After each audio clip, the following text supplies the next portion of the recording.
Remove that vest right now, or I will have you removed from this courtroom. The judge's voice cracked through the silence like a gavel on stone.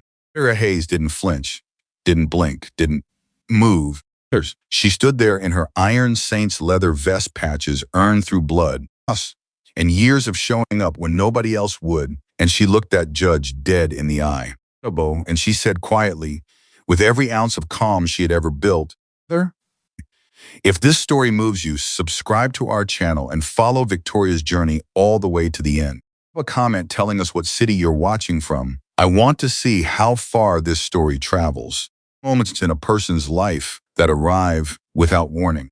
Abysses, moments that don't knock on the door or give you time to prepare. They simply happen sudden and unavoidable. And in the space of a single breath, everything you thought you knew about yourself is put on trial. Sarah Hayes, that moment arrived on a Tuesday morning in October inside courtroom 7 of the Harlan County Superior Court. She had driven 4 hours to be there, not for herself, or for herself. She had driven those 4 hours through cold rain and winding back road because her younger brother Daniel needed her. And when Daniel needed her, Victoria came. That was not a decision she made every time. It is simply who she was. She was 53 years old, the kind of face that had seen things, the kind of face that didn't hide what it had been through, apologize for it either. There were lines around her eyes that came from years of squinting into highway wind. Her calluses on her hands that came from wrenching engines in parking lots and roadside ditches at 2 in the morning.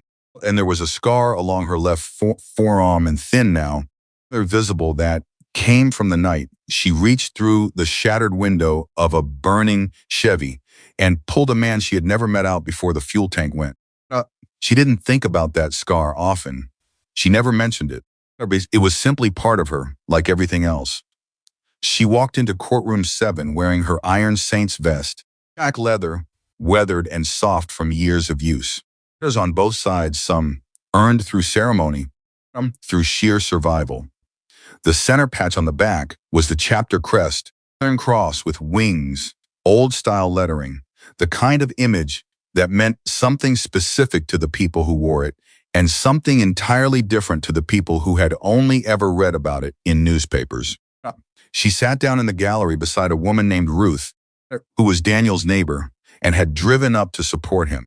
Ruth was 71 years old, soft-spoken, and had known Daniel since he was a boy throwing rocks into the creek behind her house. She looked at Victoria's vest without alarm. She reached over and patted Victoria's hand. "It'll be okay," Ruth said. "I know," Victoria said. Sir," and she meant it. She had learned through more hard experience than most people accumulate in a lifetime that believing in an outcome was not the same as guaranteeing it, that showing up was the only thing you actually controlled. So she showed up. Daniel was already at the defendant's table when she came in. He looked thinner than the last time she'd seen him. He had circles under his eyes, the kind that don't come from one bad night, but from weeks of carrying something too heavy alone. He turned and saw Victoria. Something in his face changed, not quite relief, something close to it. Something that said, "I didn't know how much I needed you here until I saw you." She gave him a small nod. He turned back around. The case itself was not complicated on its surface. Earl Hayes, 44 years old, had worked for 7 years as a site supervisor for a mid-sized construction company called Mercer Lynn Development. He had a record that any foreman the state would have been proud of. No serious accidents under his watch. A consistent on-time completion. A crew that respected him, not because he raised his voice, but because he never asked them to do anything he wouldn't do himself. 14 months ago, the owner of Mercer Line, a man named Gerald Ashworth, had made a decision that nobody on the ground level understood. He had brought in an outside contractor to bid on a major municipal project that Daniel's crew had been preparing for over the course of 9 months. The outside contractor came in with a dramatically lower bid, Daniel would later discover, because several of the safety specifications had been quietly removed from the proposal. Daniel found out, and Daniel, because he was exactly the kind of man he was, not stay quiet. He went to the job site supervisor. He went to the regional safety board. He filed a formal complaint, and 3 weeks later, he was terminated. The stated reason was performance deficiencies. Every person who had worked alongside Daniel for 7 years knew that was a lie. Several of them were willing to say so. Several of them had already said so in writing, under penalty of perjury. The lawsuit that followed had been grinding through the court system for nearly a year. Daniel had a lawyer, a young woman named Claire Abernathy, who was sharper than most people gave her credit for, who was also working with limited resources against a legal team that Ashworth had imported from a firm in the state capital. The disparity was visible from across the courtroom. Claire's briefcase was worn at the corners. The opposing counsel's team had matching leather portfolios and wireless earpieces. None of that intimidated Victoria. She had spent enough time in rooms where power was unequally distributed to know that the weight of who had the most money was not the same as the weight of who had the truth. She settled in. She folded her hands. She waited. The first thing she noticed about Judge Richard Caldwell was that he was late. 5 minutes late. 15 minutes late. The courtroom sat in stiff, practiced silence, the kind of silence that people hold when they know they are not allowed to express they actually feel. Ruth shifted in her seat. Daniel's knee bounced twice, then stopped. Claire Abernathy reviewed her notes for the 4th time without actually reading them. Then the door behind the bench opened and Judge Caldwell entered. He was 61 years old. He moved with the particular kind of authority that comes not from physical presence, but from years of being obeyed. He settled into his chair, adjusted his glasses, and scanned the courtroom in the practiced, evaluating way that judges do, taking stock, cataloging, arranging the room in his mind into categories he had long since decided upon. Eyes moved across the gallery. They passed Ruth. They passed the 3 other observers seated on the far side. Victoria. They stopped. It was not a long pause, perhaps 2 seconds, but Victoria noticed it. She noticed it the way you notice when someone who didn't know you were there suddenly does, except the awareness in Caldwell's expression was not surprise. It was something closer to displeasure, a tightening around the eyes, a slight adjustment of posture that communicated, even from 20 feet away, something in this courtroom was not to his liking. He set down his papers. He cleared his throat. Before we begin, he said, I want to address the matter of courtroom decorum. Claire Abernathy looked up from her notes. Opposing counsel, a man named Stuart Price, smooth and composed in the way that expensive legal training produces, leaned back slightly in his chair. Daniel turned his head just slightly toward his lawyer. Movement, a question without words. Caldwell's voice was measured and deliberate. He was not shouting. He had the kind of calm authority that is, in many ways, more intimidating than shouting, because it communicates that the speaker does not feel the need to raise their voice. They have already decided. This courtroom represents the dignity of the law, he said. As such, I expect everyone present to observe appropriate standards of dress and decorum. Gang affiliation or criminal enterprise have no place in these proceedings. He was looking directly at Victoria. The room absorbed this in a kind of frozen stillness. Victoria did not look away. She had been looked at like that before. A big country. She was not unfamiliar with the weight of a stranger's assumption, the way a single glance could carry a verdict already rendered, a sentence already decided, with no trial and no testimony. She had walked into gas stations and had attendants follow her. She had sat down at diners and had servers pass her table 3 times before acknowledging her. Pulled over to help stranded motorists on the highway and watched them. Caught her because in those first 3 seconds before they understood what was happening, gripped their phones a little tighter. She understood the mechanism of it. Plus, she did not enjoy it, but she understood it. And she had long ago made a decision, not a dramatic decision, one made in a moment of crisis, but a quiet decision made on an ordinary morning while drinking coffee on her porch, that she would not perform innocence for people who had already decided she was guilty. She would simply be who she was, and if who she was made people uncomfortable, was information about them, not about her. So when Judge Caldwell looked at her in that courtroom, She did not flinch. She did not look away. She did not adjust her posture or fold her vest over her lap or make herself smaller in any of the dozen small ways that people instinctively make themselves smaller when powerful men look at them with that particular expression. His gaze, and Caldwell, to his visible irritation, just continued. The individual in the gallery, wearing the vest, he gestured toward her without fully committing to pointing. The vest needs to be removed, or you need to leave this courtroom. Ruth looked at Victoria with wide eyes. Harris said clearly, and without any escalation in her voice, "This vest is my property. I am a member of the public attending an open court proceeding. I am not disrupting anything. Ma'am, my name is Victoria Hayes. I am Daniel Hayes' sister. I have a right to be in this courtroom." The silence stretched. Caldwell leaned forward very slightly, "And I have the authority to set the standards for conduct in my courtroom. Ms. Hayes, that vest constitutes a form of intimidation that I will not tolerate." "Intimidation of whom?" Victoria asked. The question landed quietly, but it landed. Caldwell blinked. Opposing counsel shifted his weight. Someone in the gallery, from the far side, made a small sound that was not quite a laugh but was in the neighborhood.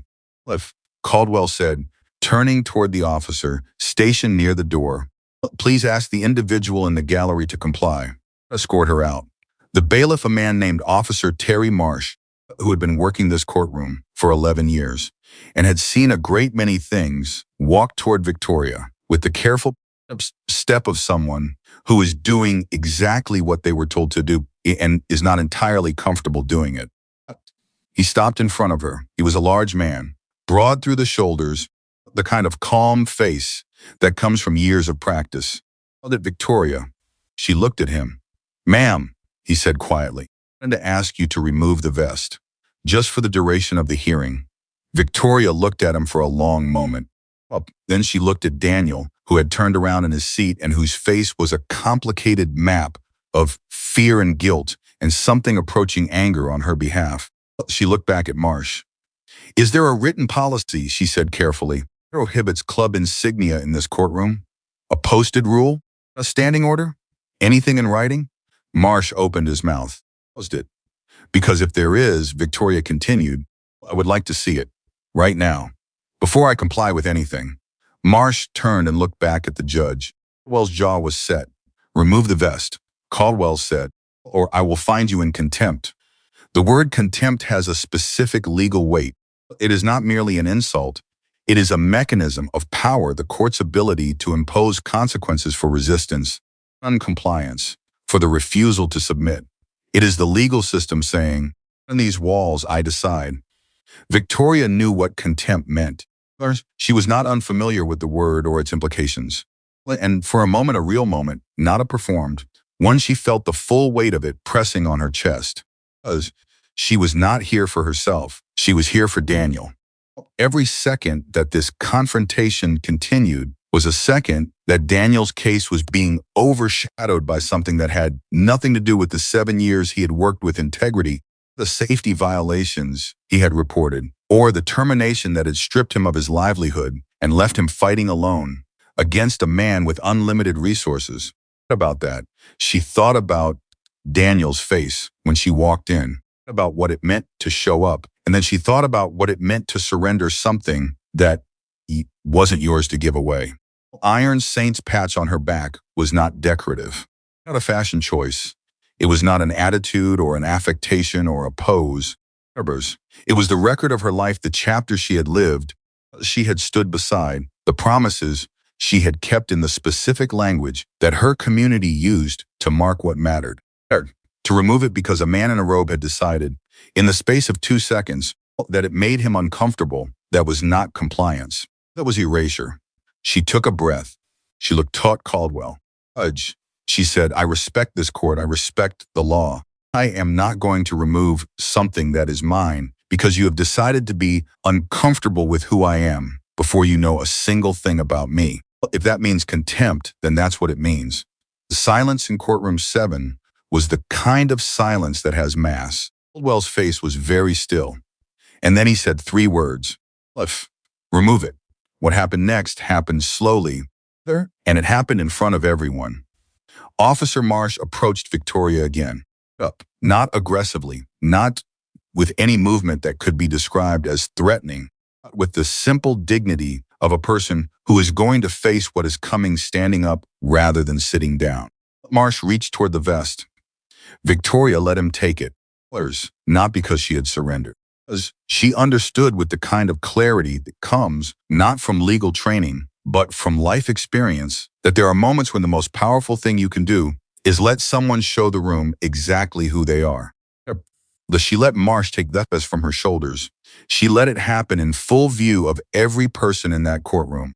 As the leather slid from her and the iron saint's patch faced the ceiling for a moment, before Marsh set the vest over the gallery railing, Victoria stood there in a plain black long-sleeve shirt, different from anyone else in the room. And she looked at Judge Caldwell with an expression that said a single word, "There. Are you comfortable now? That changed anything about who I am?" Ruth, beside her, completely still. Her hands were clasped in her lap and her eyes were bright. Daniel had turned all the way around in his seat and was staring at his sister with an expression that no one in that courtroom could have described as anything other than heartbreak. Abernathy, at the defense table, was writing something in her notepad. The pen moved in short, decisive strokes. Stuart Price at the opposing table was examining a cuticle with the practiced indifference of someone who has trained themselves not to react to anything. Caldwell straightened his papers. "Very well," he said. "Let's proceed." The hearing lasted 3 hours and 40 minutes. In that time, Judge Caldwell did the following things. He sustained 7 objections from the opposing counsel within the first 45 minutes, of which Claire Abernathy contested with citations that he dismissed without explanation. He interrupted Claire's opening statement twice once to clarify a point that needed no clarification, but wants to ask a question that, in the framing of its asking, an answer that the question itself was meant to determine. Allowed Stuart Price to submit 3 documents into evidence that had not been disclosed in pretrial proceedings, citing procedural grounds that Claire challenged and that Caldwell declined to rule on for the remainder of the session. Caldwell took the stand, and Daniel was not a man who was comfortable on a stand, upright and folded his hands and answered every question with the careful precision of a person who has been told repeatedly that every word matters. Caldwell interrupted his testimony twice with comments that were not questions, comments that implied, in the particular sideways language of judicial authority, a man who worked in construction and had a biker for a sister was perhaps not the most credible narrator of events. He did not say these things directly. He was too experienced for that. He said them in the language of clarifying remarks and procedural redirections. But they landed. They landed on Daniel, who tightened his jaw and kept going. They landed on Claire, who made more notes. They landed on Victoria, who was sitting in the gallery without her vest and watching every second with the particular attention of a person who has learned that what happens in rooms like this, what gets said and what gets left unsaid, matters enormously. And they landed on Ruth. Ruth, who was 71 years old and had been quiet through all of it, leaned over to Victoria during a recess and said, in a voice that was not quite a whisper, "He is not listening to a single word Daniel says." Victoria said, "No, is that legal?" Victoria looked at her. "Guns." Ruth shook her head slowly. "It shouldn't." "No," Victoria said. "It shouldn't." During the lunch recess, Victoria called a number on her phone that she had not called in 8 months. The phone rang 4 times, then a voice graveled, deliberate, carrying the particular weight of a man who had learned over many decades to choose his words carefully, said, "Victoria." "Michael," she said, a pause. "Where are you?" "Harlan County Superior Court. Daniel's hearing." "I heard about the hearing." Another pause. "I heard it wasn't going well." "It's going how it's going," Victoria said. "There's something you should know." She told him about the vest. She told him what Caldwell had said and what Marsh had done and what she had let happen and why. She told him without emotion, not because she didn't feel it, because Michael Turner had known her long enough to hear the emotion underneath the even tone and to understand it, without her having to perform it for him. When she finished, there was a silence on the line. Michael said, "Victoria, Do you know who that judge is? She frowned. His name is Richard Caldwell. He's been on the bench about 12 years. Before that, Michael said, that I don't know. Why? Another pause. Longer this time. Me make some calls, Michael said. Don't leave that courthouse. Michael, he said again, quietly, trust me. She closed her phone. She stood in the hallway outside courtroom 7, and she looked at the wall about what it meant to trust someone. She thought about the specific, particular quality of Michael Turner's voice when he had said, trust me, not as a reassurance, a request. The way you say it when you know something the other person doesn't. I know that when they find out, the world will look slightly different than it did before. About that. And then the recess ended, and she walked back in. The afternoon session was worse than the morning. 3 of Daniel's witnesses, former crew members who had worked alongside him, who had seen the safety violations, who had documented their own observations in writing, were subjected to cross-examination by Stuart Price that was, technically speaking, within the rules of procedure. That's the framing of Price questions, and more importantly, the way Caldwell handled the objections that Claire raised against that framing. A story. The story it told was about who this courtroom believed and who it did not. James Kowalski, who had worked beside Daniel for 5 years, in the witness box and answered every question in the direct, up-over manner of a man who is telling the truth and knows it. Price asked him whether he had personal reasons to support Daniel's case, meaning, implicitly, whether loyalty might be coloring his testimony. James said flatly, my personal reason is that I watched it happen. That's the only reason. Caldwell said, Kowalski, please limit your responses to direct answers. James looked at the judge. What was a direct answer? Caldwell's eyes narrowed. Long, counsel. Victoria watched James step down from the witness box. James was 50 years old, built like a fire hydrant, hands like dinner plates, and the kind of eyes that don't look away from things. Past the gallery, and as he passed Victoria, he looked at her, not at the empty place where her vest had been, at her face and gave a single nod. She gave one back. About 4:15 in the afternoon, Abernathy was doing the thing that lawyers do when they are outgunned but not outmatched. She was compressing, cutting the argument, stripping it down to the essential core, irreducible truth, the part that couldn't be buried under procedural maneuver or judicial preference. This man reported safety violations, and he was fired for it. That is what happened. That is what the evidence shows. The power in the room cannot change what actually happened. Caldwell called a 15-minute recess.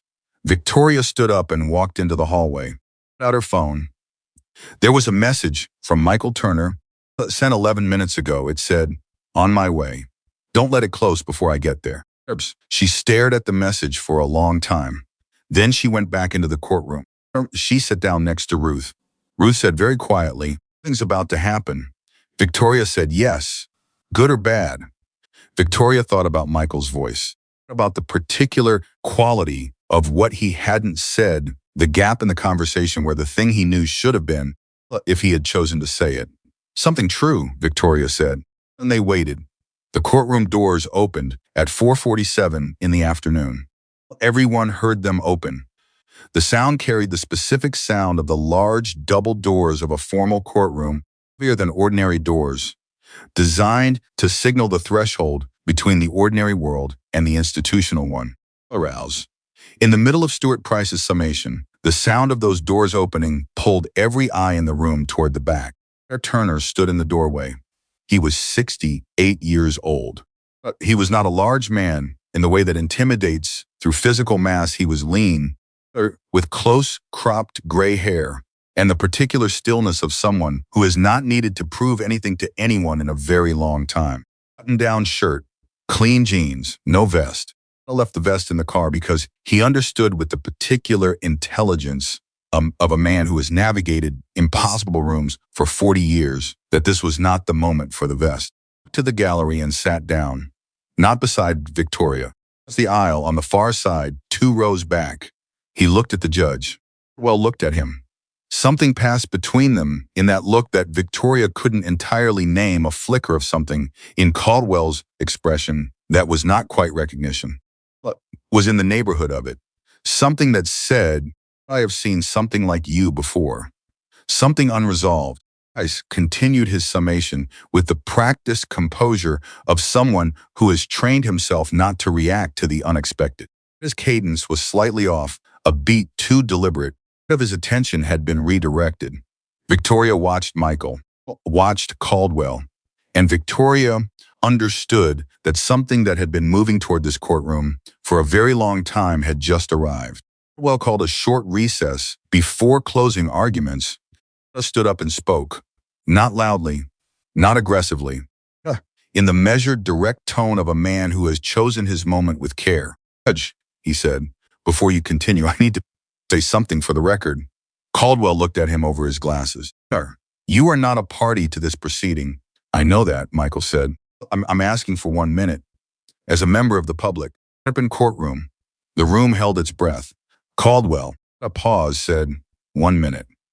Michael looked at the torn vest draped over the gallery railing. He looked at it for a moment that felt longer than it was. Caldwell. Judge Caldwell, he said. Do you remember Highway 9, 14 years ago? A November night. Dodge pickup that went into the guardrail and caught fire? The silence in courtroom 7 was the kind that has a sound of its own. Caldwell had gone very still. I don't know what you're... The woman who pulled you out of that vehicle, Michael said. Who reached through the window and got you out before the tank went. Sure. You never knew her name. I know you didn't, because she never told anyone. Didn't tell anyone because that's who she is. He paused. Her name is Victoria Hayes. The courtroom impossibly became more silent, and she is sitting in your courtroom right now. Her vest, because you took it from her, because you looked at what she wore and you decided what she was before she said a word. Caldwell's face was unreadable. Victoria sat with her hands folded in her lap, and she looked at the middle distance, and she did not cry. Because she had not come here to be saved, and she had not come here for revelation. And the fact that this truth was now in the room, the fact of it was something she was going to have to simply hold and carry until the appropriate moment to set it down. Ruth beside her had taken her hand. Victoria led her. Harold sat down. And courtroom 7 did not move for a very long time. When people would try to describe what happened in those seconds after Michael spoke, they would struggle. Not because nothing happened, but because what happened was not dramatic in the visible sense. There was no outburst. Caldwell did not stand up. Victoria did not speak and cried or shouted or made any of the large gestures that the moment seemed to demand. What happened was this. Caldwell took off his glasses. He set them on his papers. He pressed 2 fingers against the bridge of his nose. And he sat there behind his bench in a courtroom full of people who were all watching him. And he was, for perhaps the first time in as long as anyone in that room could remember, simply a man.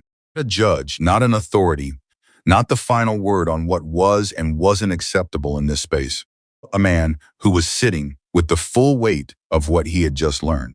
Abernathy had stopped writing. She was looking at her client. Daniel's face was something that no one who saw it would easily forget, the expression of a person watching something impossible happen. Something they had not dared to hope for, something that was still in the process of becoming real and therefore couldn't yet be trusted completely. Ice was very still. His wireless earpiece had gone dark. There's Kowalski, who had been in the gallery since his testimony, was staring at Victoria with something that might have been awe. Victoria sat with Ruth's hand in hers, and the afternoon light came through the high windows of courtroom 7, and the day continued, and nothing was the same as it had been before. The recess lasted 47 minutes. No one in the courtroom left.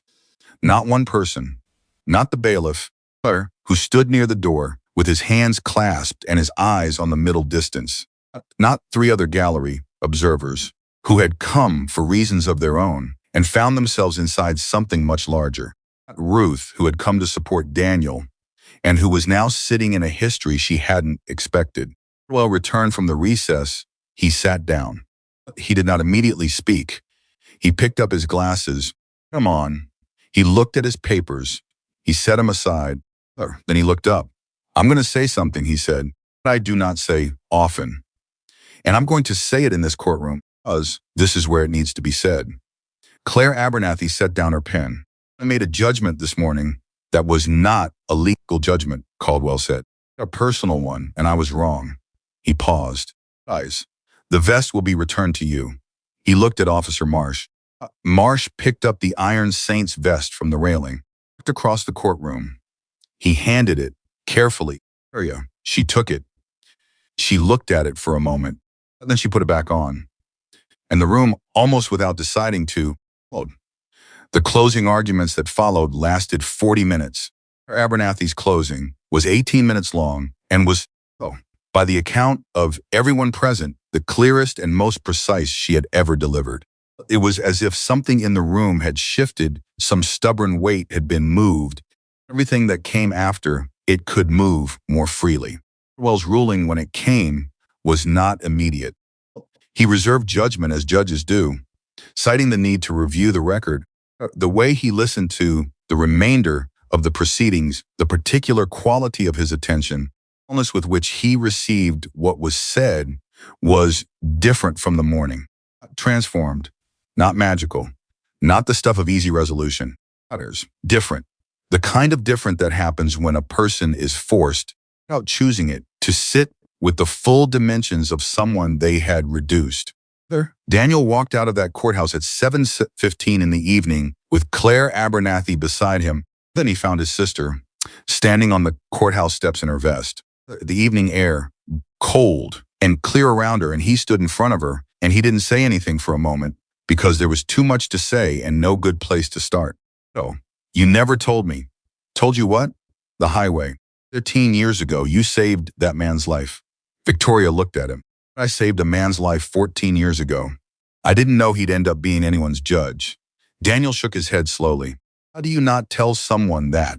Because it wasn't about him, Victoria said. A person in a burning car. She paused. Whatever was. Daniel stood there in the evening air, and he looked at his sister, this woman who had driven 4 hours in the rain to sit in a courtroom for him, who had stood when a judge tried to make her smaller, and who had let the vest be taken, because she understood that sometimes the most powerful thing is to let people see what they're doing. And he thought about how you spend your whole life knowing someone and still discovering unexpected moments, the full shape of them. He put his arms around her. She let him. Ruth, standing nearby, was crying very quietly in the way that older people cry without drama. Performance, just the simple overflow of feeling that comes when you have lived long enough to recognize grace when you see it. Earl Turner stood at the bottom of the courthouse steps with his hands in his pockets, watching the sky. Victoria caught his eye over Daniel's shoulder. He gave her a small nod. She gave one back, and the October evening settled around them all, cold and quiet and full of everything that had happened and everything that had not yet been resolved. The first real stars appeared above the roofline of the Harlan County Superior Court. Sarah Hayes stood on those steps with her Iron Saints vest on her back and her brother's arms around her, and the long drive home still ahead of her, about burning cars and dark highways and the simple decision made in a split second, made without thinking, made the way you breathe, to stop, to reach in, to pull. She thought about that, and she was glad she had. Drive back from Harlan County took 4 hours and 19 minutes. Victoria knew because she counted. Not the miles, she never counted miles. At time. It was an old habit built from years of long rides where the only thing standing between you and the road was the discipline of your own mind. At time, you stayed present. You didn't let the dark pull you somewhere it wasn't safe to go. Daniel rode with her for the first 40 minutes until she dropped him at his apartment on the edge of Morganfield. And quiet. For most of it, the particular quiet of a man who has too much to process and not enough language for any of it yet. She didn't push him. She had learned over 53 years of being someone's older sister, some things needed to find their own shape before they could be spoken. When she pulled up to his building, he sat there for a moment without getting out. What happens now? He said. Claire files the written response by Friday. Judge makes his ruling within 30 days. That's not what I meant. She looked at him. Oh, He was quiet for another beat. Then, do you think he'll actually do the right thing? Sure. After everything, she thought about Caldwell's face when Michael finished speaking, about the particular quality of a man who has just discovered that the person he humiliated once saved his life, about what it costs a person to sit with, that really sit with it in a room full of witnesses. Bang. He's going to have to decide what kind of man he is, she said. I can tell you. Daniel nodded slowly.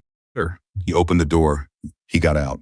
Then he turned back and looked at her through the open window with an expression. She recognized the same expression he'd had at 8 years old, standing at the edge of a creek that was running too fast, deciding whether to jump. Thank you, he said. Don't thank me. Get some sleep. He almost smiled. Then he turned and walked toward the building.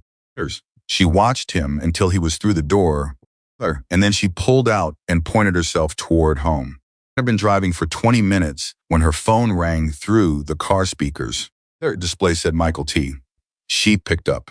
You still on the road, he said. Another 3 hours. Pull over when you get a chance. I need to tell you.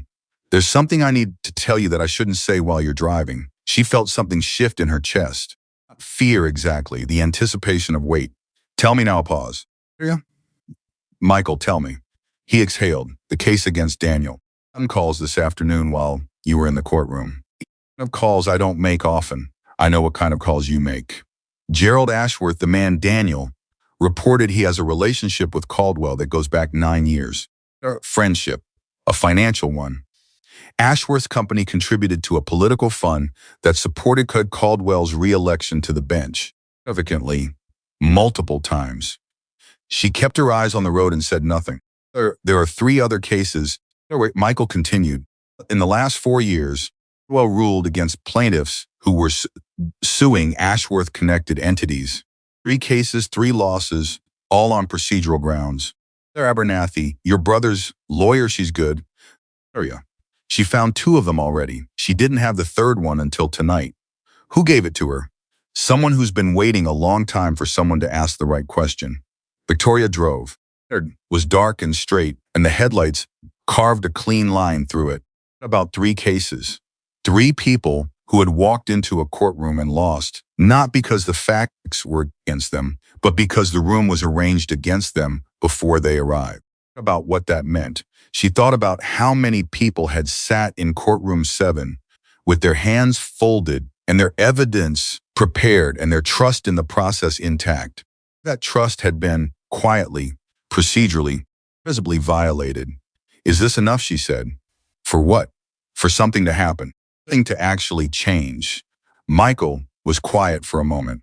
That depends on who's willing to say what and where. The record. Witnesses are one thing. Documents are another. Who will stand up in front of a judicial review board and say what they know, that's something else entirely. Are there people willing to do that? There are, Michael said. Than Ashworth knows about, and more than Caldwell's suspects. She thought about that. The specific courage it takes to stand up inside a system and say this is broken when that system has the power to break you back. She had seen it done. She had done it herself in smaller ways, rooms. She knew what it cost. Michael, she said, why didn't you tell me any of this before the hearing? A pause. Longer than the others. Because if I'd told you before, you would have walked in there differently. You would have been strategic. What actually needed to happen, what the room needed to see, was exactly what you did naturally.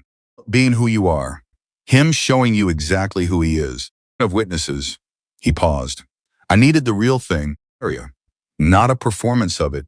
She sat with that for a long time. Enough that the road turned and straightened and turned again before she spoke. Way to think, she said. I know it is. You used me. I used the truth of you, he said. Well, there's a difference. I would never use anything else. She thought about whether that distinction held. About it carefully. The way she thought about things that mattered, not rushing to a verdict, not performing consideration, but actually sitting with the weight of it and turning it over until she could see all the sides. And then she said, all right, what do you need from me? She felt, then heard, the quiet exhale on the other end of the line. I need you to come back to Harlan County, he said. In 4 days, and I need you to bring your vest. She almost laughed. It started somewhere low in her chest and rose halfway and then settled back down into something quieter, something more complicated than humor. I never took it off, she said. Oh, said Michael. That's exactly why. She hung up. Well, she drove. The night was very dark and very clear, and the road went on ahead of her like a sentence that wasn't finished yet. Victoria Hayes drove through it with her hands steady on the wheel and her iron saints vest across her shoulders and something building in her chest that was not quite dread and not quite hope, but was in the territory between the two, the place. When you know that something real is coming and you have made the decision to face it standing up. She drove all the way home without stopping. She did not sleep much that night. She sat at her kitchen table until 3 in the morning with a cup of coffee that went cold and a legal pad she had pulled from a drawer. And she wrote down everything she remembered about the hearing, every procedural ruling, every sustained objection, a comment Caldwell had made that wasn't technically a ruling, but had functioned as one. Got it down in the precise, ordered way that she had learned years ago from a woman named Jean, who had been, among other things, the most organized human being Victoria had ever encountered. A woman who had once told her that the difference between a complaint and a case was documentation. She wrote until she had 4 pages. Then she read them over. Then she added 2 more. At 3:12 in the morning, she took a photo of each page and texted them to Claire Abernathy with a message that said, "My observations from the hearing today. Everything I witnessed. If it is useful, use it. If not, discard it." VH Claire's response came back in 7 minutes, which meant she was awake at 3 in the morning too, sitting with her own legal pad, doing the same kind of accounting. The message said, "Every word of this is useful. I need to talk to you tomorrow. Available?" Victoria replied, "Yes."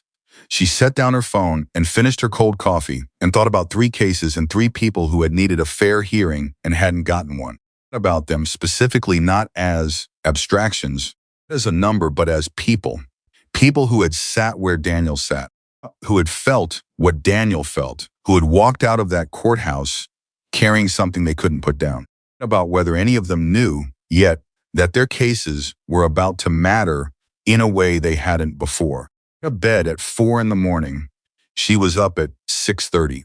Claire came at 8. "I have the 3rd case," Claire said. "Turner's contact sent me the documentation last night."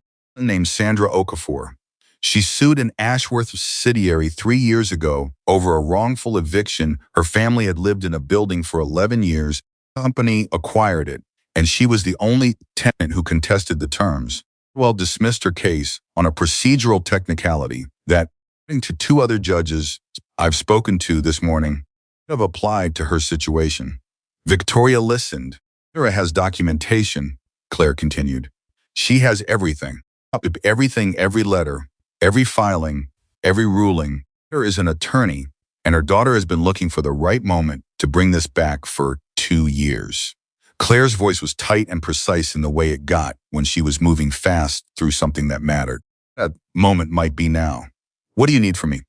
Victoria said. Claire said, "I need you to understand what we're building here," Claire said. "And this is no longer just Daniel's case. Daniel's case is still the case. What we are building around it is a pattern, a documented, verifiable pattern of judicial bias in favor of a specific financial interest. That is a very different thing from a wrongful termination suit. That is something that can go to the State Judicial Conduct Commission. That is something that can go on the record in a way that can't be quietly buried." Victoria was quiet for a moment. Then she said, "How exposed does this leave Daniel?" "Less than you'd think.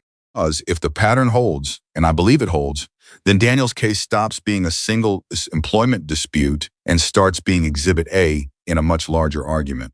Caldwell, and that changes his position significantly. And Caldwell? Caldwell is going to have to answer some questions he hasn't been asked before." A pause. "I need to ask you something directly." "Go ahead." "The highway. 14 years ago, Michael Turner's statement in the courtroom. Is that verifiable? Is there any documentation, accident report, emergency call, anything that places you at that scene?" Victoria thought about it.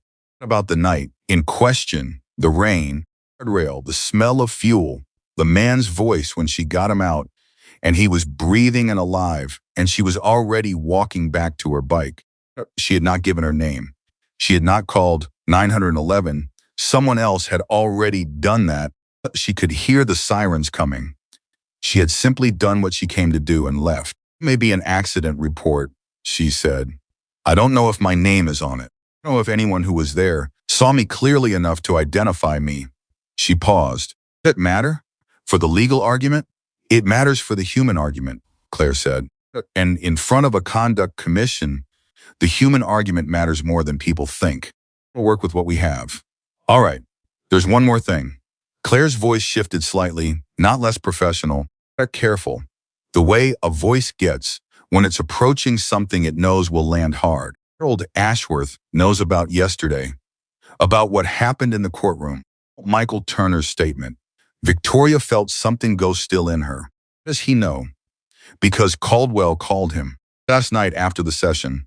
A pause. One of Caldwell's clerks has been uncomfortable with what she's witnessed in that courtroom for over a year.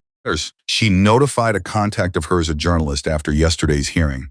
The journalist contacted me this morning, and the journalist confirmed that there was a call between Caldwell and Ashworth at 7:48 last night.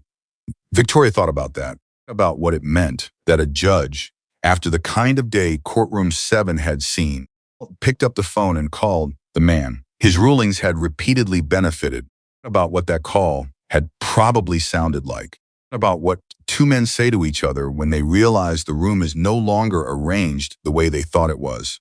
We're building something. Yes, Claire said, which means they're going to try to dismantle it before it's built. Yes. Victoria stood up from the kitchen table. She walked to the window. Outside, the morning was gray and ordinary, a neighbor's car backing out of a driveway, moving along a fence line, the particular unremarkable texture of a weekday morning in a small town. Then we need to move faster than they do, she said. That is exactly what I called to tell you, Claire said, for another 40 minutes. By the end of the call, a framework, not a plan, not yet, because plans require certainty, and certainty required more than they currently had. A framework, a structure of actions and priorities and contacts and timelines. There was going to reach Sandra Okafor's daughter that day. Michael Turner was coordinating 3 other contacts, people who had information and were willing to share it, but needed to know that what they shared would be used with care and purpose and not squandered. Turner was going to write a formal statement, not just her notes from the hearing, a complete account of what she had witnessed since walking into that courthouse. Beginning with the moment Judge Caldwell looked at her vest and ending with Michael Turner's statement and its aftermath. To write it carefully, truthfully, in her own words, embellishment, and without softening. The way you write things when you understand that the words will outlast the moment and need to carry the weight of both. She spent 3 hours on it. She was on her second draft when her phone rang again. Display showed a number. She didn't recognize, a Harlan County area code. She picked up. The voice on the other end was careful and quiet. His voice, young, but with a steadiness to it that suggested someone who had learned not to say things she didn't mean to say. Miss Hayes, the voice said, my name is Angela Marsh. There is Terry Marsh. He's the bailiff at the Superior Court. Victoria was very still. Well, he came home last night, Angela said, and he sat at the kitchen table for 2 hours without eating anything. And when I asked him what was wrong, he told me what happened in the courtroom, what he was ordered to do. A pause. He's been carrying something for a long time. Miss Hayes. And I think what happened yesterday broke something loose. What kind of something? Victoria said carefully. He's seen things, Angela said, in that courtroom. Over 11 years. Things that he wrote down because that's who he is. He's a man who keeps records, who writes things down because some part of him always knew that someday someone was going to need to know. He never knew who to give them to or whether it would matter. Victoria sat down. Angela, she said, know you're calling me? A pause. He knows I'm making a call. He didn't tell me not to. Victoria thought about Terry Marsh, the careful, deliberate way He had walked toward her, the discomfort in his face, the way he had asked her quietly to comply, rather than commanding it. About a man who had spent 11 years in that courtroom and kept records because some part of him knew they would matter. About what kind of courage it takes to be that kind of person to hold the record and wait in the faith that the right moment would come. Tell your father, she said, would very much like to speak with him at his comfort, his terms, whenever he's ready. Angela exhaled. Oh, it was a small sound, the sound of something released. Thank you, she said. Don't thank me, Victoria said. There is the one who kept the record. That's the hard part. Talking about it, that's the easy part. After she hung up, she sat at her kitchen table and she thought about what was gathering. About Claire with her legal pad, and Sandra Okafor's daughter with her 2 years of waiting, and Terry Marsh with his 11 years of documentation, and Michael Turner with his network of careful, patient contacts and his long view of what justice actually requires in the world as it is rather than the world as it should be. About Daniel waking up this morning in his apartment, carrying the weight of a legal fight that had just become something larger than he'd imagined when he started it. About what it meant that ordinary people who drove their neighbor to court, who answered every question on the stand as directly as they could, or sat at kitchen tables for two hours without eating because they couldn't stop thinking about what was right were the infrastructure of whatever was coming. Iron Saints, not an organization or a reputation or a set of colors. People, individual people, each carrying their piece of it, each deciding quietly and without ceremony that this was the thing they were going to stand up for. That was the part that Ashworth and Caldwell didn't understand yet. They were looking at a biker vest and a hearing and a dramatic statement in a courtroom. They were calculating the threat in the terms they knew: legal exposure, media coverage, political damage. They were thinking about how to contain a moment. They had not yet understood that what they were looking at was not a moment. It was the surface of something that had been building for a very long time in very ordinary rooms by very ordinary people who had simply decided that they were not going to pretend they hadn't seen what they'd seen. That was the thing about truth. It didn't require dramatics. It didn't require vests or gavels or courtrooms. It required people who were willing to say it on the record and stand behind it. Victoria had spent a lifetime in the company of people who understood that. Picked up her pen and went back to her statement. She wrote for another 2 hours. By the time she finished the second draft, afternoon light was long and golden through the window, and her phone had 12 new messages, and 3 people she had not spoken to in years had reached out through Michael's network to say, in various forms of language, the same essential thing: awesome. I kept the record. I'm ready to talk. She read each message once. She put the phone down. She looked at the stack of handwritten pages on her table, her statement, her notes, her 4 pages from the night before. And she thought about the courthouse steps last night, Daniel's arms around her, about Ruth crying quietly in the way older people cry, about a burning car on Highway 9. She thought about what it means to stop, to reach in, to pull. She had not done it because she expected anything in return. She had not done it because she thought it would matter in some larger sense. She had done it because a person was in a burning car, and she was the person who had stopped, and the next decision was the only decision available to her if she was going to be who she understood herself to be. That was all. That had always been all. And 14 years later, room in Harlan County, the ordinary fact of that decision had walked back into her life wearing a robe and carrying the accumulated weight of every choice that had been made in its wake, every ruling, every favoritism, every quiet, procedural justice carried out in a room where the powerful man behind the bench owed a debt he didn't know he owed. About that, she thought about what it means when a thing you did without thinking becomes the axis of someone else's entire story. About what it means that you cannot know in the moment of any action what it will be the beginning of. About 3 other plaintiffs. She about Sandra Okafor's 11 years in a building and her daughter's 2 years of waiting. Terry Marsh's 11 years of keeping records in the faith that they would matter. A clerk who had watched Caldwell for an unknown number of years and had found, yesterday, the journalist she'd been looking for. She thought about all of them, her hand flat on the stack of papers. She said, in particular, to the empty kitchen and the long afternoon and the whole ordinary unlikely weight of what was gathering. Right? Just that. All right. And then she picked up her phone and called Claire Abernathy and said, the statement is done. I'm sending it now. And there's a bailiff named Terry Marsh who has been keeping records for 11 years. Claire is going to connect us. I need you to be ready. Claire said, I've been ready. And the thing that was building kept building.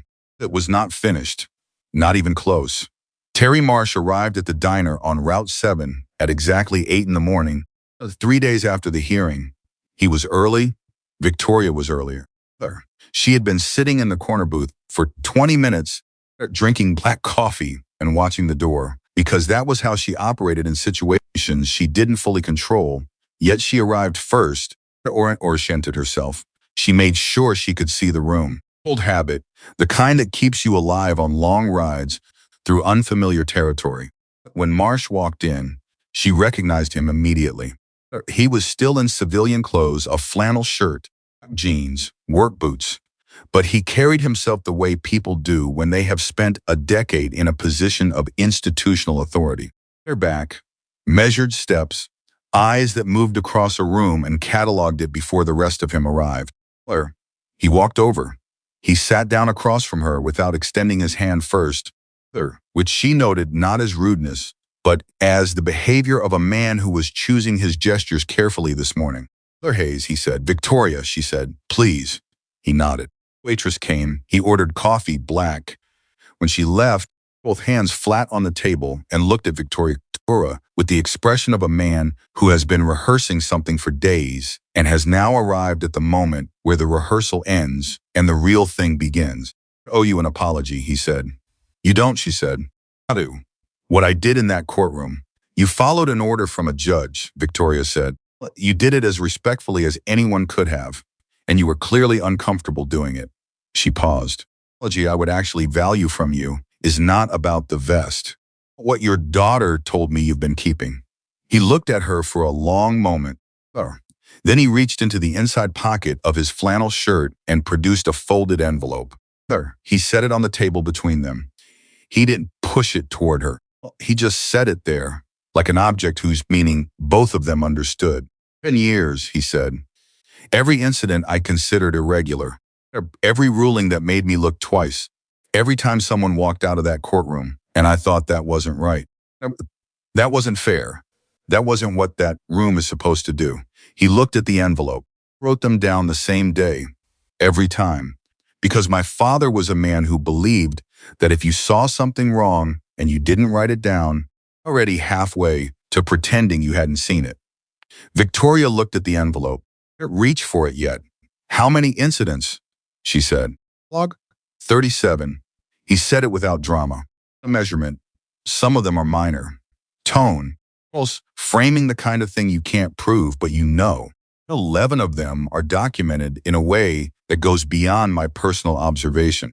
There were rulings where I was present, where I witnessed the exchange, where there are court records that don't match what I saw happen in real time. Victoria absorbed that. 11 documented incidents. 11 moments where the gap between what the record said and what actually occurred was wide enough for a man with 37 years of law enforcement experience to notice and describe in writing. Picked up the envelope. She opened it. Inside were 4 pages, dense and handwritten, organized by date. The handwriting was small and precise, the handwriting of someone who had learned early that space was limited and clarity was non-negotiable. She read the first 3 entries without speaking.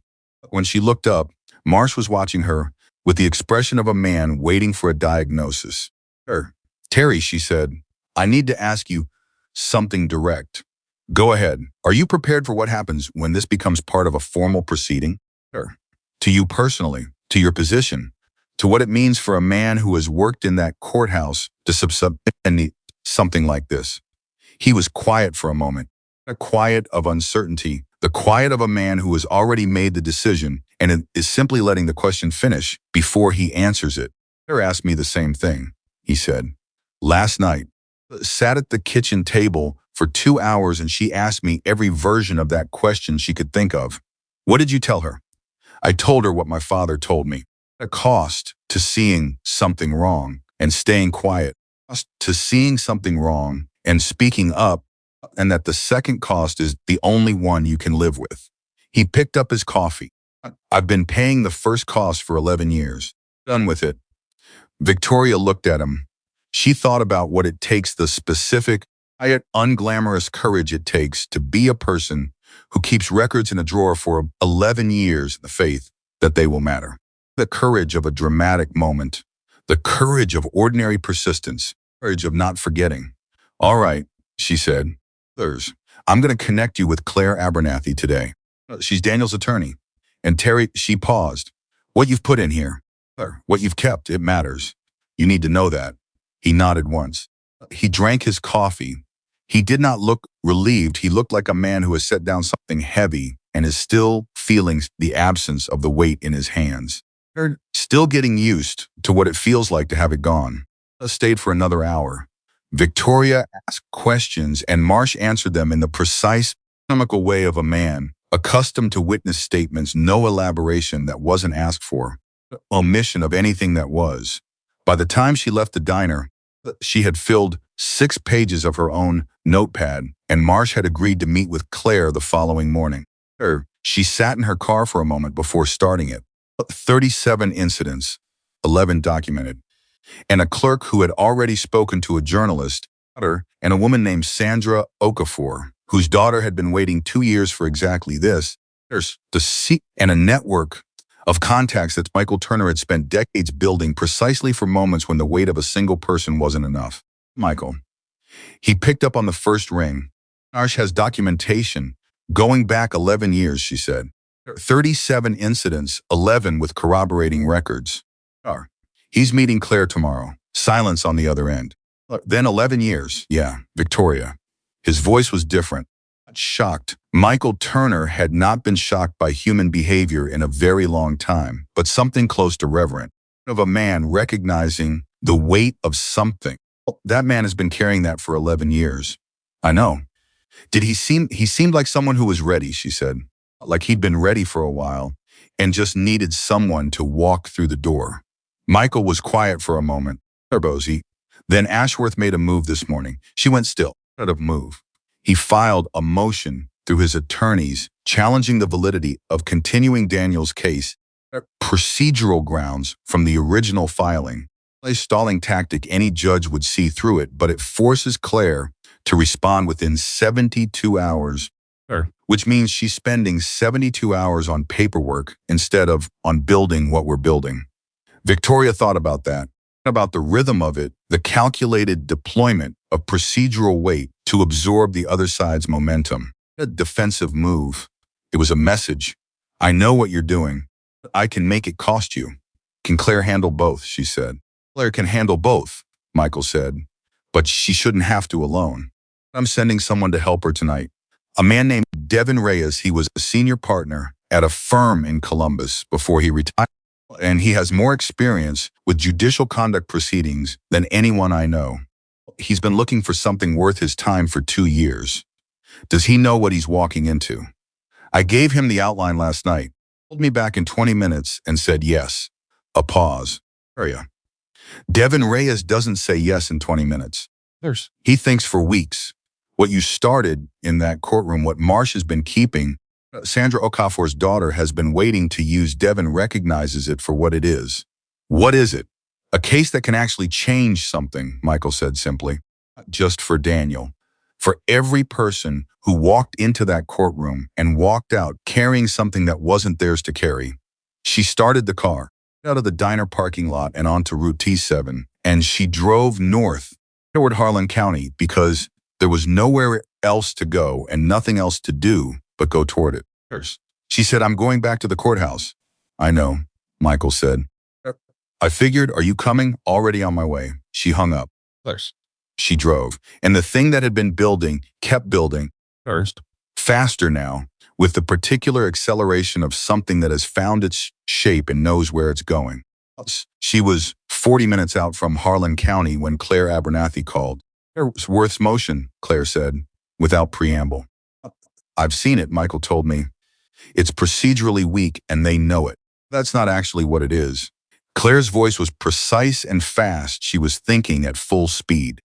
It's a signal. It's Ashworth telling us that he's willing to bury this in paperwork for as long as it takes, while telling us that he still has the bench and the procedures are still his to manipulate. Does Caldwell know about Marsh? A pause. I don't think so.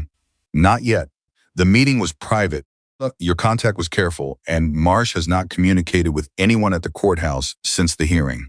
She paused again. If Ashworth is already moving, it means someone told him something.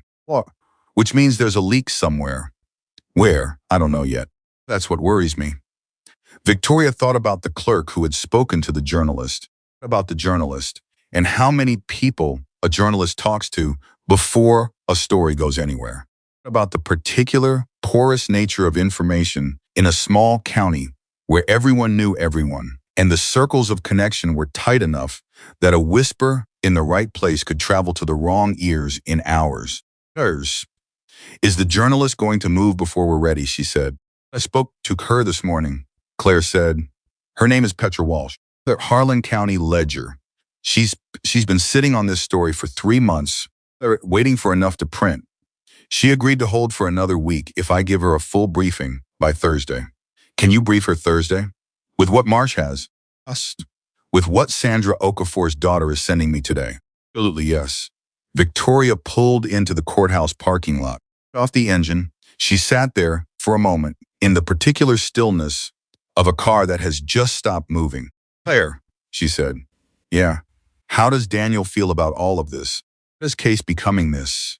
Claire was quiet for a moment. But when she spoke again, her voice had shifted, slightly still precise. Something more personal underneath it. He's scared. He told me this morning that he started this to get his job back, or at least to hold someone accountable for taking it. But he didn't sign up for a judicial misconduct proceeding. Does he want to step back? No, Claire said. Look, he said exactly what he said was, Victoria didn't drive 4 hours and let them take her vest for me to step back, so. A pause. As he's scared and he's in. Victoria looked at the courthouse. About her brother, 44 years old, Cosmicus, sitting in that building 3 days ago with circles under his eyes, and a lawyer whose briefcase was worn at the corners up against a legal team with matching portfolios, and the quiet assurance of men who have never had to doubt that the room was arranged in their favor. About what it costs to be the person who decides not to look away. Out of the car, she walked into the courthouse. It was ordinary and institutional and smelled of floor cleaner and old paper. She walked through it wearing her Iron Saints vest because she was done with any version of this story where she wasn't exactly who she was in every room she entered. The security officer at the desk, a young man she hadn't seen before, looked at her vest, at her face, and said nothing. She walked past him. She found Claire in a small conference room on the second floor. The table was covered in papers, organized chaos, kind that looks disordered from a distance and makes complete sense up close. Evan Reyes was already there. He was 70 years old, with the lean, unhurried quality of a man who had stopped trying to look like anything other than what he was. Reading one of Claire's documents with the focused stillness of someone who does not need to perform engagement because the real thing is already there. When Victoria entered, Miss Hayes, he said. Victoria. He nodded. Devon. He held up the document he was reading. Hey, this is Terry Marsh's log, a copy of it. He's keeping the original. Devon set it down. He looked at her with the direct, evaluating gaze of someone who has spent 50 years reading people in rooms like this one. Michael told me about the courtroom, the vest, what Caldwell did. He paused. I want you to know that in 50 years of practice, I have seen judicial misconduct in many forms. What you've assembled here, the combination of Marsh's documentation, for case, the financial connection to Ashworth, and now what you witnessed firsthand, this is not a complaint. There's a case. Victoria sat down. What's the path? She said. Herbs. State Judicial Conduct Commission, he said. We file a formal complaint supported by documented evidence. They're required to investigate. They cannot ignore a complaint of this scope, not with this documentation, but with the number of affected parties. He leaned forward slightly. I want to be honest with you about something. Go ahead. The commission process is slow. It is designed to protect judges from frivolous complaints, which means it also protects judges from legitimate ones longer than it should. Think about months, not weeks. And during those months, Ashworth and Caldwell will not be sitting still, I know. There will be pressure applied to witnesses. Marsh's employment will likely come under scrutiny. Nurture Walsh's story, when it runs, will be contested, possibly legally. And Daniel's case will continue to move through a system where, for the time being, Caldwell is still on the bench. Claire said, not for Daniel's case. I filed a motion this morning for recusal, requiring Caldwell to remove himself from Daniel's proceeding based on the financial connection to Ashworth. If we can get that granted, Daniel's case moves to a neutral judge. Devin looked at her. How strong is the recusal motion? Strong enough that refusing it would itself be evidence of bias, Claire said. I made sure of that. Devin looked at her for a long moment with the particular expression of a man who is recalibrating his assessment of someone upward. And he said, good, file it today. Filed it 40 minutes ago, Claire said. For the first time in 3 days, Victoria felt something that was not the weight of what needed to be done, but something on the other side of it, something that might, if she let herself name it, be called momentum. It lasted approximately 6 minutes. That was when Daniel called. She answered on the second ring. His voice was tight and strange in the way it gets when something has happened that he hasn't processed yet. Vicky, he said, there are 2 men outside my apartment. She went very still. Of men, they're in a car, dark sedan, and they're since this morning. I noticed them when I went to get the paper, and they were still there when I came back from the store an hour ago. Across the table, Claire had stopped writing. Devin had looked up from the document, but they were both watching Victoria's face. Are you inside right now? She said. Stay inside. Don't open the door unless you know who it is. Text me the plate number if you can see it from a window without being obvious about it. Vicky, what is this? Are they? I don't know yet, she said. Oh, listen to me. This is information. This is Ashworth telling us that he's paying attention and that he wants us to know it. It is not a threat yet. It's a message. That doesn't make me feel better. It's not supposed to make you feel better. Just to make you careful. She paused. Are you afraid? A moment of silence. Yeah, good. Being afraid means you're taking it seriously.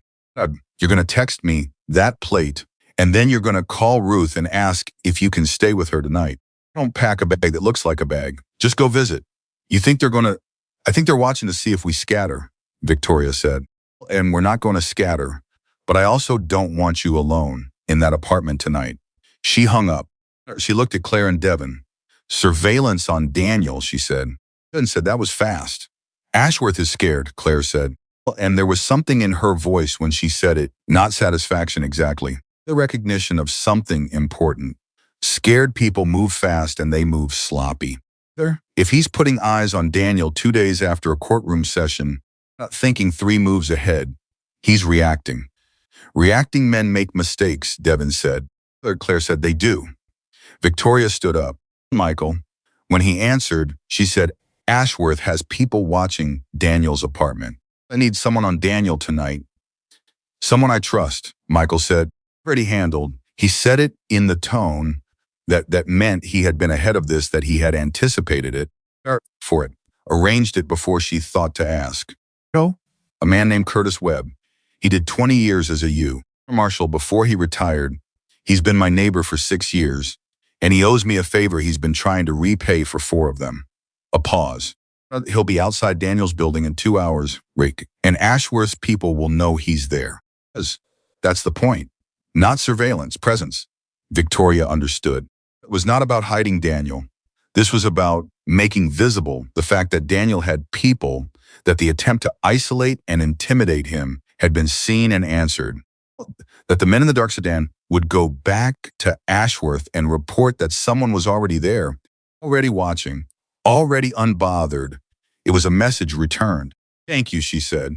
"Don't thank me," Michael said. "This is bored in retirement. This is the most interesting thing he's had to do since he stopped working." She almost smiled. There's not quite. After she hung up, she stood in the middle of the conference room for a moment. About the whole shape of it, Daniel, in his apartment with two men in a car outside. There's Marsh sitting with 11 years of documentation he had just handed over to Okafor's daughter, sending files across a secure connection.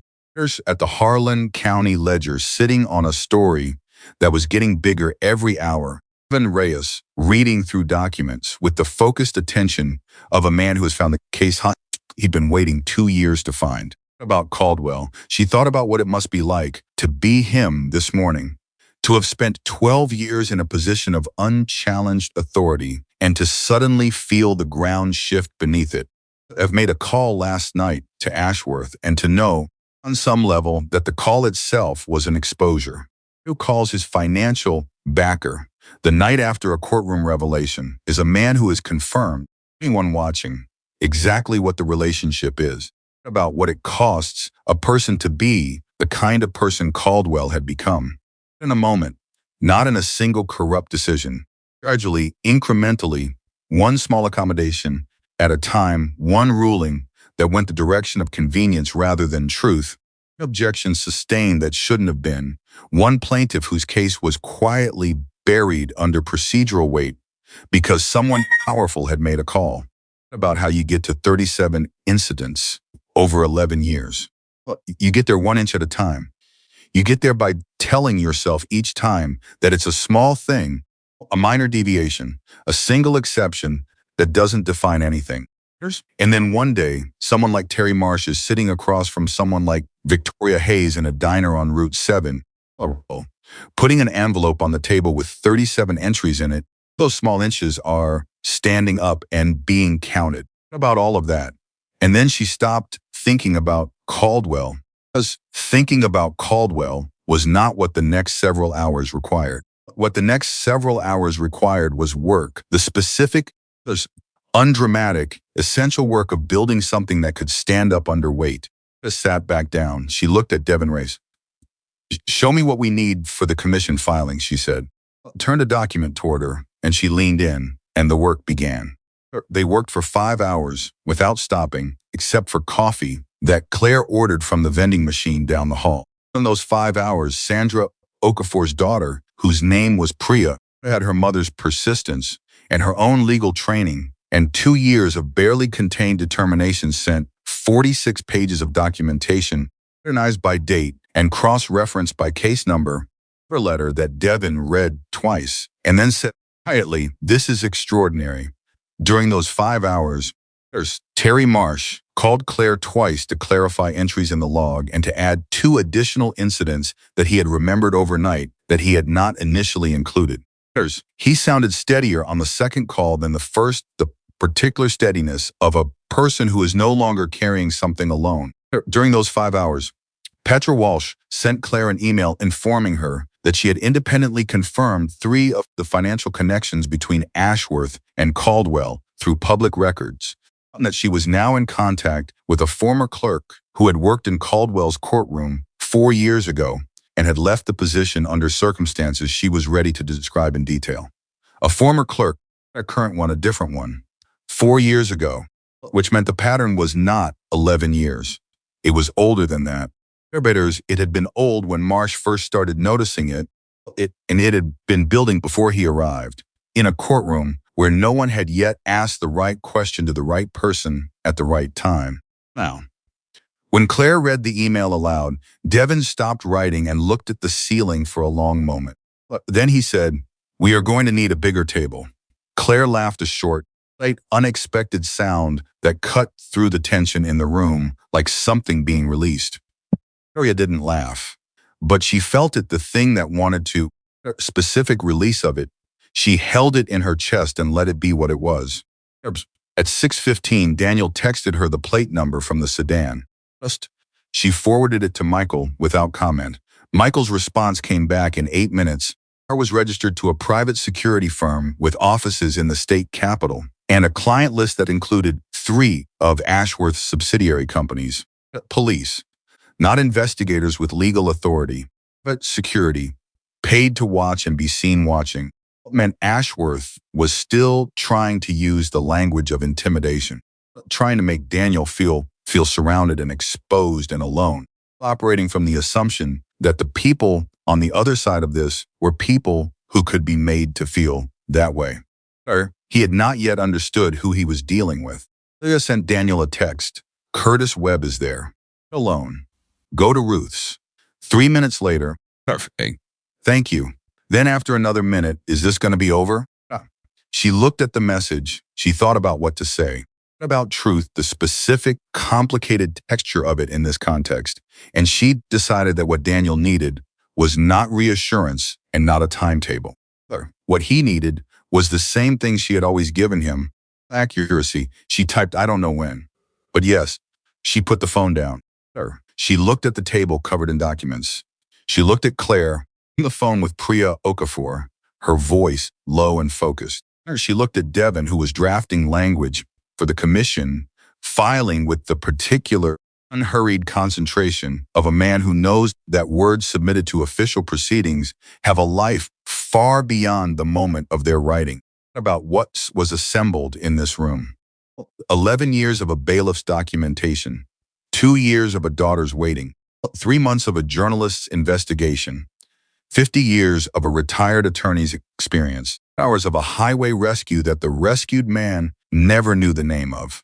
One woman who had walked into a courtroom 3 days ago wearing a vest and the full weight of who she was, and who had let them take the vest and who had sat there without it and watched every moment with the clear, unflinching attention of a person who knows that what happens in rooms like this matters, has decided long ago on an ordinary morning with a cold cup of coffee that she is not going to pretend she hasn't seen what she's seen. Her hand flat on the table, she said to no one and to everyone, let's finish this. And they did not stop working until midnight. And by midnight, a complaint was drafted, and it was 43 pages long. The signatures of 4 witnesses and the supporting documentation of 46 pages from Priya Okafor and the log of Terry Marsh and the sworn statement of Victoria Hayes and the analysis of Devin Reyes. I'd spent 50 years waiting to write something that mattered this much. Their applause. And in the morning, Claire Abernathy would walk it to the office of the State Judicial Conduct Commission and hand it to a clerk and watch it get stamped with the date. And the thing that could not be unstamped would be stamped. That could not be buried would stop being something carried in drawers and memories and become something that lived in the official record of the state. And somewhere across the county, in a house where a man named Richard Caldwell was trying to sleep, something was ending. And somewhere in an apartment building where a retired U.S. Marshal sat in a car outside making himself visible, a man named Daniel Hayes was finally sleeping without the weight of it pressing down alone on his chest. Victoria Hayes drove home from Harlan County for the second time that week. And this time she was not counting time. She was just driving on the wheel, eyes on the road, present, exactly where she needed to be. The complaint was stamped at 9:41 in the morning. Abernathy stood at the counter of the State Judicial Conduct Commission office and watched the clerk press the date stamp onto the cover page of the 43-page filing with the particular finality of something that cannot be undone. A woman in her 50s with reading glasses pushed up on her forehead, glanced at the thickness of the filing, at Claire, then back at the filing. This is a substantial submission, she said. Plus, Claire said, it is. The clerk looked at the name on the cover page. Judge Richard Caldwell, Harlan County Superior Court. She looked at it for a moment longer than she needed to. And then she stamped the second copy and handed it back to Claire without further comment. Claire had been reading rooms long enough to recognize what that extra second meant. This was not the first complaint this office had received. It was not a routine one either. Claire walked out of the building and called Victoria. Child, she said. On the other end, Victoria said nothing for 3 full seconds. Art. Good. The commission has 30 days to acknowledge receipt and assign an investigator. In practice, with a filing this size, it usually moves faster. Devin has a contact there, not someone who will prejudice the investigation and who can tell us when it's been assigned and to whom. How long before Caldwell knows? He may already know, Claire said. These things travel, but officially, the commission notifies the subject of a complaint within 5 business days of assignment, 2 weeks before he gets the formal notice. Victoria said, that can happen in 2 weeks. Yes, Claire said. Sure, it can. What happened in the first 48 hours happened faster than either of them expected. Director Walsh's story ran in the Harlan County Ledger on Thursday morning, not the full investigation yet, but enough. A carefully constructed 1,500-word piece that laid out 3 things. The financial relationship between Gerald Ashworth and Judge Richard Caldwell's re-election fund, the recusal motion filed by Claire Abernathy on behalf of Daniel Hayes, and the existence of a formal complaint filed with the State Judicial Conduct Commission. Walsh named no witnesses. She cited no documents by name. She had been careful, surgically careful, in the way of a journalist who understands that the first story is not the whole story, that the first story's job is to make the whole story impossible to ignore. By noon on Thursday, the story had been picked up by 2 state news outlets. By 3 in the afternoon, the regional affiliate of a national news network had called Petra Walsh's editor. 5. Gerald Ashworth's legal team had filed a motion to suppress, which had no legal basis whatsoever in this context. Walsh's editor pointed out in a statement that was drier than the Sahara and twice as cutting, and Stuart Price had left Claire 3 voicemails, each one progressively less composed than the last. Did not return any of them. Victoria did not return any of them. Victoria learned all of this texts and calls that arrived throughout Thursday while she was driving back to Harlan County for the 3rd time that week. She had not planned to make this drive again so soon. I had called her at 7 in the morning and said 4 words, "You need to be here," and that was sufficient. She arrived at 2 in the afternoon and went directly to the conference room on the 2nd floor of the courthouse, where she found Claire Devin and someone she hadn't expected, Okafor herself, not Priya, the daughter, Sandra. The woman who had lived 11 years in a building, who had contested a wrongful eviction, whose case had been dismissed on a procedural technicality that 2 other judges had since told Claire should not have applied. Claire Okafor was 67 years old, small and straight back, of composure that doesn't come from ease but from the long practice of carrying difficulty with grace. She was sitting at the conference table with her hands folded, and she looked at Victoria when Victoria walked in with the direct, assessing gaze of a woman who had been told who Victoria was and was forming her own opinion. Victoria sat down across from her. "Mrs. Okafor," she said. "Sarah," the woman said.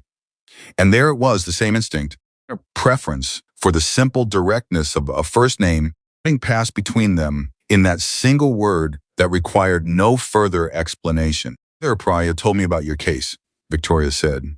"Priya tells everyone about my case," Sandra said, a trace of something that was almost wry. "She has been telling everyone about my case for 2 years.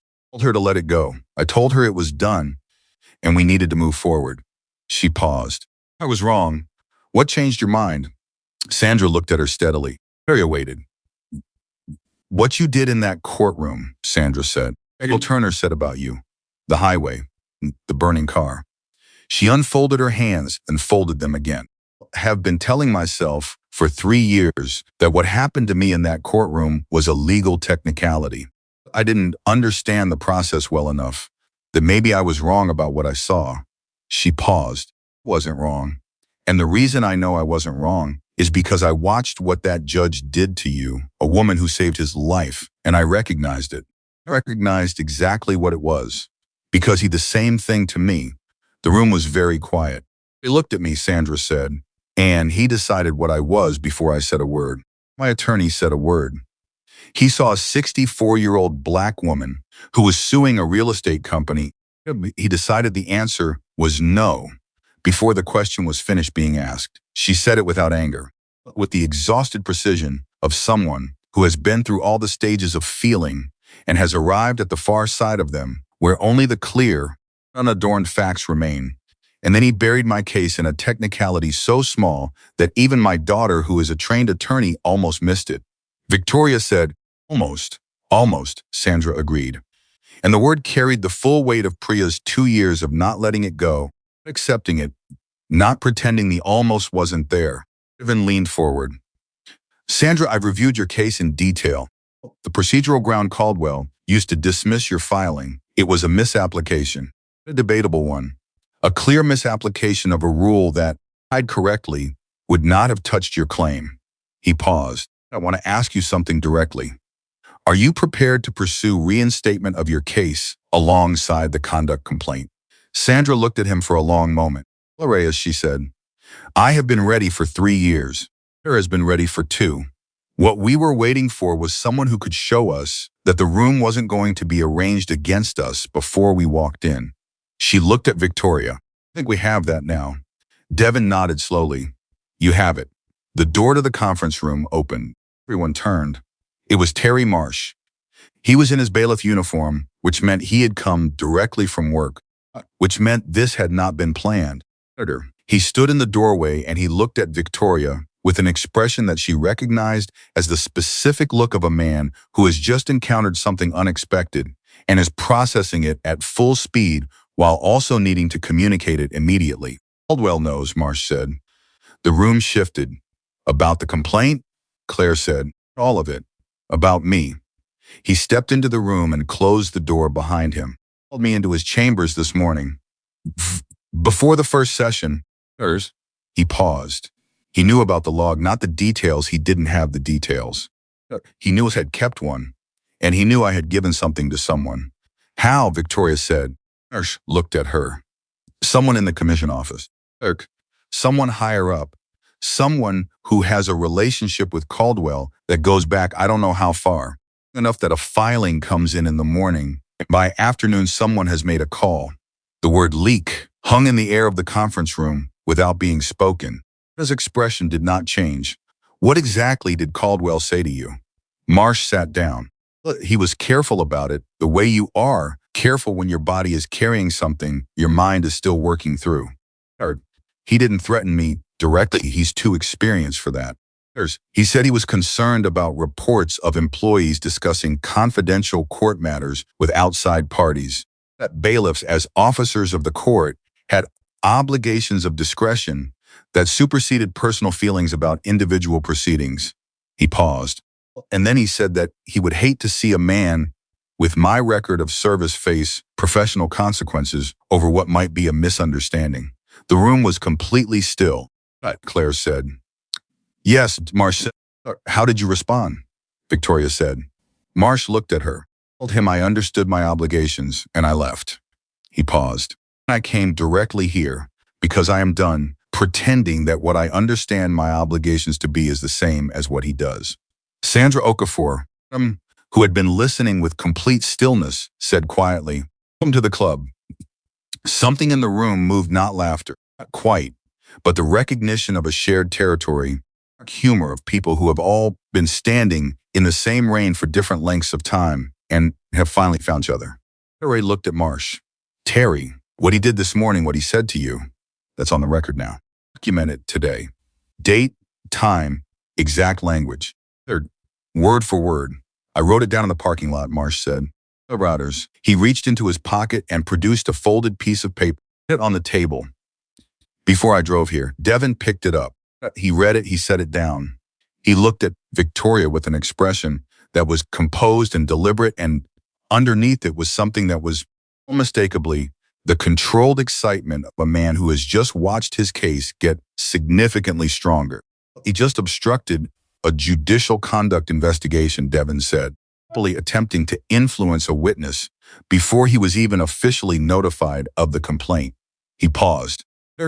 He didn't know we had already filed. He was trying to stop something he thought was still in motion. And in doing so, he has created a second, separate, independently actionable violation. Claire was already writing. "Add it to the supplemental," Devin said. "Adding it," Claire said. Claire looked at Marsh. "Are you safe?" Your job, is he going to move against your position? He can try, Marsh said. Sheriffs in this county are appointed through the county sheriff's office, not through the court. Caldwell doesn't have direct authority over my employment. He can make it uncomfortable. He can't terminate me. He paused. Legally, anyway. Then stay, Victoria said. In that courthouse. Keep doing your job exactly as you have. Don't change anything. Don't give him anything to point at. I know, Marsh said. Sure. That's the plan. After Marsh left, the conference room was quiet for a moment, with the weight of what had just happened. Then Michael Turner arrived. He had been downstairs making calls, and he came in with the particular energy of a man who has just learned something and has not yet decided how to say it. He sat down. He looked at Victoria. Ashworth fired his legal team, he said. I looked at him. Stuart Price and his firm, Michael said. They were dismissed this morning. Ashworth has retained a new firm, larger, aggressive, out of the capital. They specialize in, and I am using their own language here, crisis litigation and institutional protection. He's scared, Claire said. That's the second sign. What was the first? Sandra asked. Silence on Daniel, Victoria said. What's the new firm going to do? Devin asked Michael. Try to reframe the narrative, Michael said.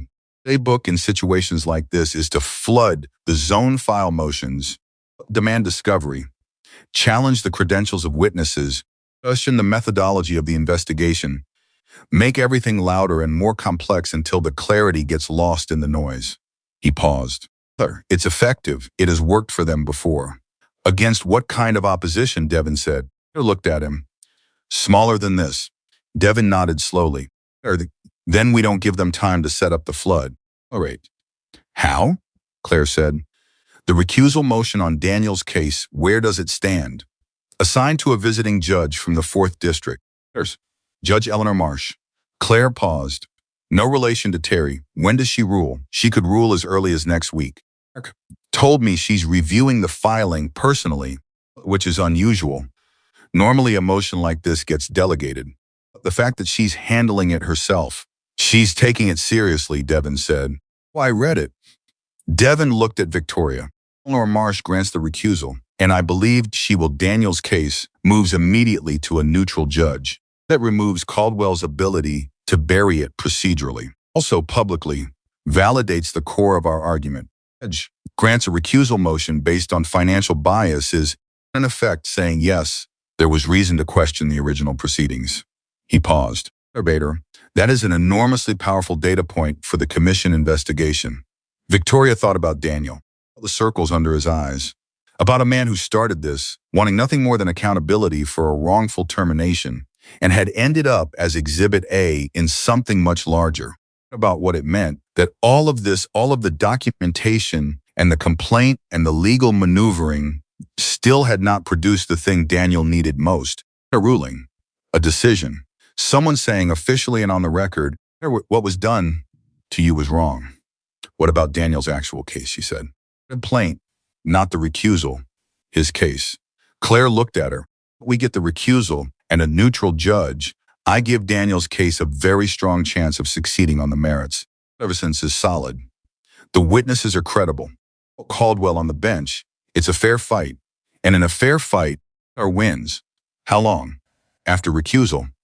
Another 4 to 6 months for a ruling. Victoria thought about 6 months. About Daniel in his apartment with a man named Curtis Webb outside in a car, up, carrying the weight of 14 months already, about to carry 6 more. Told him. He picked up on the first ring. Hey, how are you doing? She said. Chris brought coffee this morning, Daniel said. The good kind, not the gas station stuff, so I'm okay. Terrible. What's happening? I keep getting texts from Claire about motions and filings, and I understand about 40% of it. Here's the 40% that matters, she said. The recusal motion, the one to remove Caldwell from your case, a judge named Eleanor Marsh is reviewing it personally. It means she's taking it seriously. And the formal complaint against Caldwell for everything else, the pattern of bias, financial connection to Ashworth that's been filed with the state commission. The record, it cannot be unfiled. Silence. Well, Daniel said, it's real. And Caldwell, he knows? He knows, she said. And he's scared, which is why there are men outside your apartment and why his boss just fired his legal team and brought in new ones. She paused. Scared people make mistakes, Daniel. We're watching for the mistakes. Daniel was quiet for a moment. Then I keep thinking about those other people. The ones you told me about. One who lost her apartment. The others whose cases went wrong. Sandra Okafor is in the room with me right now, Victoria said. She is. She came here herself. She's in. She heard something in his breath, not quite a sound, not quite silence. The thing that happens when the isolation of a fight becomes suddenly less isolated.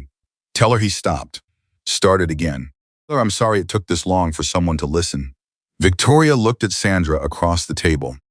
He says he's sorry it took this long. Sandra looked at Victoria with an expression that was more complicated than any single word could hold, the particular expression of a woman who has been waiting for acknowledgement for 3 years and is now, in this small and indirect way, receiving something close to it.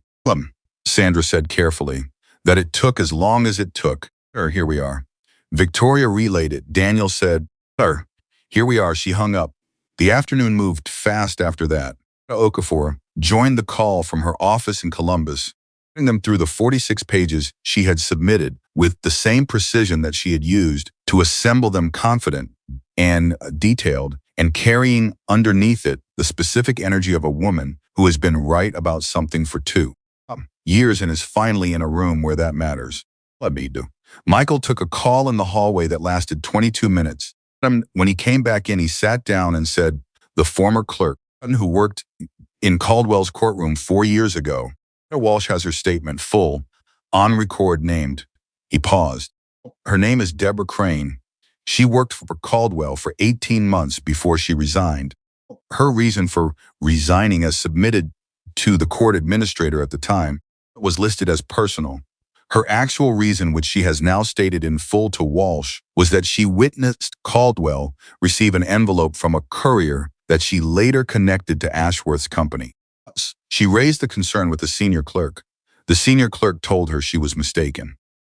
2 weeks later, she was moved to a different assignment, resigned the month after that.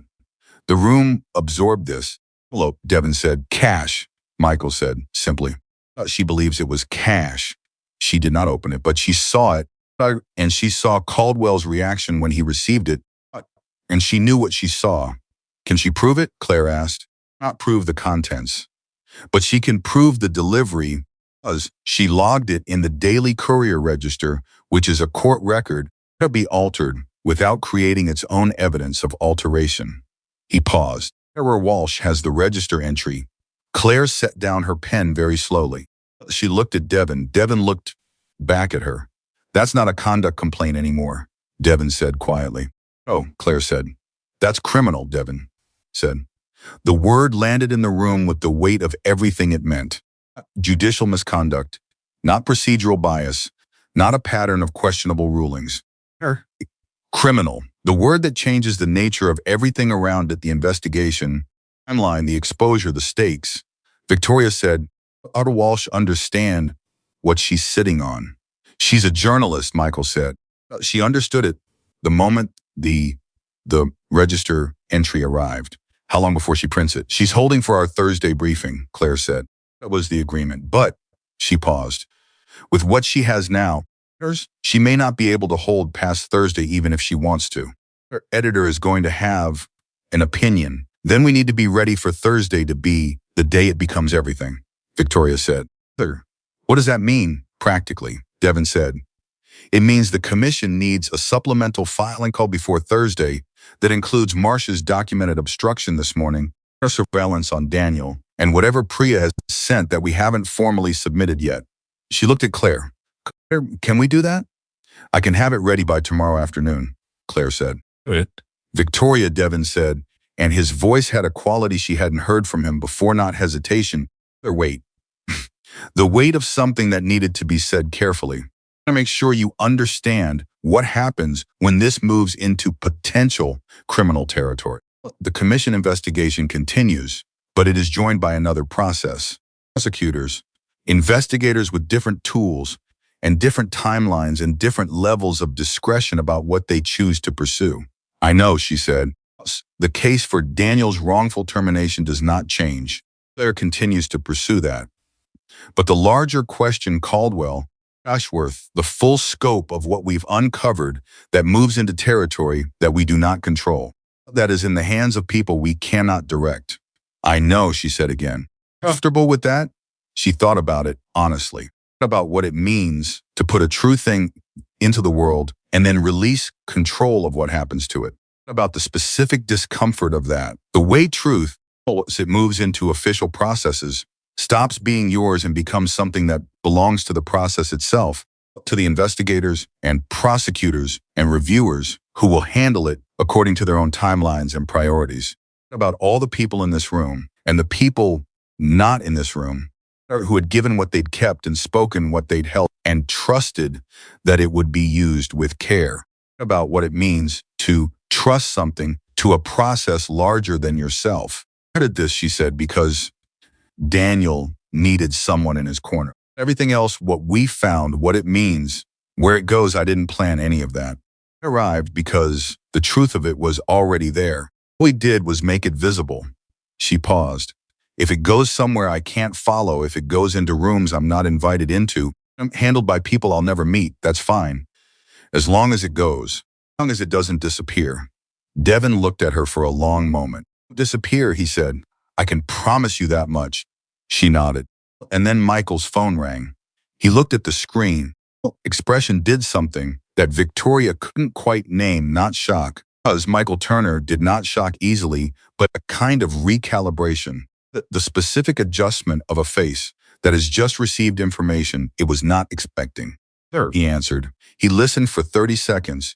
He said, sir. He listened again. He said, all right. He hung up. Everyone was looking at him. He set the phone on the table. Eleanor Marsh, he said, has granted the recusal motion. The silence lasted exactly 2 seconds. Claire said, already. As of 40 minutes ago, Michael said, she ruled from the bench during a session on an unrelated matter. She inserted it into the record. Daniel's case has been reassigned to Judge Patricia Holloway of the 9th District, effective immediately. Victoria felt it move through her not like an explosion, like a dramatic revelation, but like the particular sensation of a key turning in a lock, the quiet mechanical fact of a thing that has been stuck becoming unstuck. Claire was already on her phone calling Daniel. Sandra Okafor had both hands flat on the table and was looking in at nothing in particular with an expression that was very, very still. Priya, through the speakerphone, said, my God. And Devin Reyes, 70 years old, 50 years of practice, there was 2 years of looking for something worth his time, Victoria Hayes across the conference table and said, quiet satisfaction of a man who is exactly where he should be. We build. Victoria looked back at him. We already did, she said. And from the hallway came the sound of Claire's voice, light and clear and certain, saying, Daniel, to me. The recusal was granted. Caldwell is off your case. It's a new judge, a clean slate, and we are going to win this thing. Are you listening? Daniel, we are going to win. Victoria Hayes sat in that conference room in Harlan County with her Iron Saints vest on her back and Sandra Okafor's quiet presence across the table and the sound of her brother finally receiving a piece of theirs. News he had been waiting 14 months to receive. And she held all of it in her chest without letting any of it spill over. Someone in this room needed to remain steady. That was what she did. She remained steady. She had been doing it her whole life. It was the easiest hard thing she knew. The Thursday briefing with Petra Walsh lasted 4 hours. It was supposed to last 2. Claire had prepared a structured presentation organized, sequenced, building from the documented financial connection between Ashworth and Caldwell, through the pattern of rulings, to the obstruction attempt on Marsh and the Courier Register entry that Deborah Crane had, flagged 4 years before anyone was ready to use it. It was tight and precise and would have run exactly 2 hours if Petra Walsh had been a journalist who received information and then processed it quietly. She was not that kind of journalist. She was the kind who asked questions that went sideways into corridors that Claire hadn't planned to walk down Her pulled at threads that everyone else had agreed to leave alone for now, who had it became clear within the first 40 minutes already made 3 calls that Claire didn't know about and had received information from those calls that she was now sitting on while she listened to the prepared presentation, waiting for the right moment to place it on the table like a card that changes the game. A moment arrived at the 2-hour mark. Walsh set down her pen at Claire, then at Devin, then at Victoria. Had been sitting to Claire's left throughout, listening with the particular attention of someone who is not performing patience but actually has it.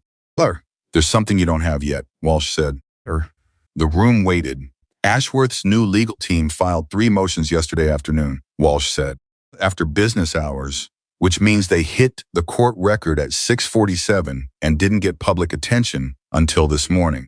The motions are what you'd expect challenges to discovery scope for expedited ruling on the supplemental complaint. Defensive maneuvering. She paused. The third one is not. What is it?